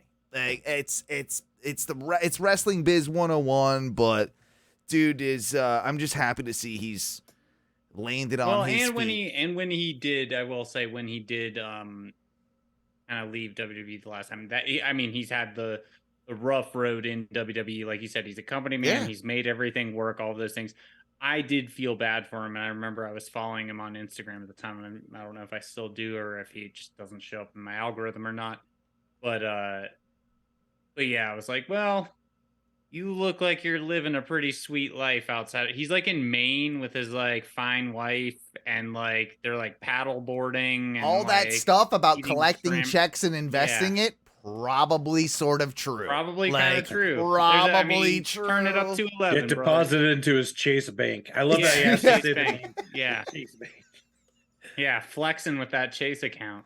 But it's so great because he was one of those guys that, like, when we heard he had signed with Impact, we're like, yeah, that's about right. He'd get a job mid-card in Impact, you know? Like, that seems about right. But now it feels like I feel like he could eclipse that. Like, you could see him breaking through the next level. And who knows? Like, that's, for me, he's my LA Knight right now. Like everybody's all about, I'm all about Dirty Dango, and he's my guy in the world of pro wrestling that I just kind of want to get. You don't have that much time with him. He's older than me, I know that, and he's probably, he's got to be in his 40s, right? Like he's got to be like what 40, 40. Call it 42. 45. He's older Call than it me. 42. Is he 45? I'm looking him up. I'm calling him 42. Giving 42. What'd you say, Jay? I said like 46, 47. Oh, I don't think he's that Damn. old. He's not that old. Damn, I was definitely right about Maine. Lives in Portland, Maine. All right. Oh, nice. He's 39. All right, that's too I bad. thought he was older than me. I feel bad. Well, he's younger than Damien Priest then, right? Wasn't it Damien Priest that was 42? Who did we look up earlier that was 42? Oh, who was it? Was it Priest? No, it wasn't Priest. It was Priest. Sage. Priest is not 42. He's like 39. I think he's about the same age as him. It was. Who was I saying? Because I'm like, you're running out of time. All of us were. It was someone out of AEW. Corbin was like. It was someone in AEW. It was an AEW guy. It was an AEW guy. Trained by Killer Kowalski. Because we were talking about Sting and Jarrett? No, it wasn't Jarrett. I'm going back in my history. Shit. Sorry, we did a lot. I'm looking at broken ankles. I'm looking at Forbidden Door. Tony Storm, women's title, which you guys were right. She's the first 2-time. Okay, AEW. good. I don't think I told you guys that earlier. Yeah. Claudio. I just had to hit back a bunch of times. But yeah, man, I'd watch Dirty Dango versus Claudio for the Ring of Honor World Championship. Dude, hell yeah. Let's do that. Good shit. Yeah. That's good shit. That's good shit.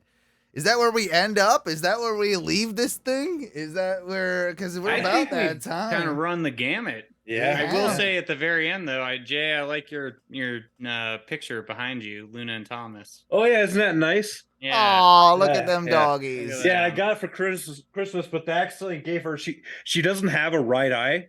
Her eye actually.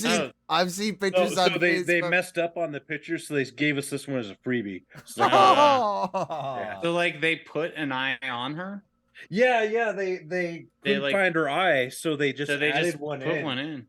Yeah, and no, she has a little tiny baby eye from microphthalmia. You fucked up. Yeah, you fucked. I hope you did that. No, Lori then was like, "Hey, you guys messed up.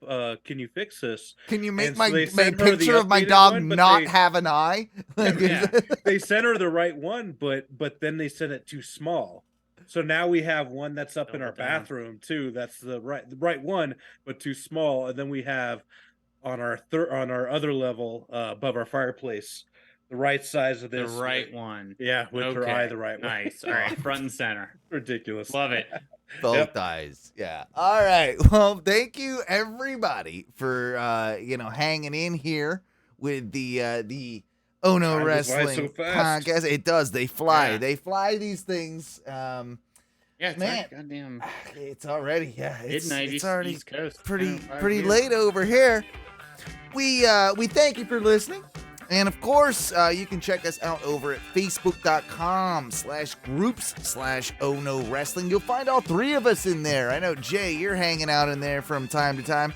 We got to give a shout out to William. I don't know the rest of his name, but he absolutely did call like exactly what was going to be happening with the. Well, and then I spoiled it for him last night. Oh, which did is you? Which is another reason why I don't post shit. But I will apologize to him. I posted it like I was watching the Nuggets last quarter, I think, and so it had happened a couple hours earlier. And I was like, and then I was just scrolling through Facebook and I saw it and didn't even think. And I was like, this post aged really well. Good call, man. Yeah, perfect call. And he was like, he was like, yo, I'm still at work. No spoilers. Oh. I was like, God damn it, dude. I was like, I was that dude. So William, 1, you're very active in there. And 2, I am very sorry. So appreciate you being active. Did not mean to do that. Mentally noted. You work weird fucking hours. You told me. It is mentally noted. Fair enough. I got you, brother.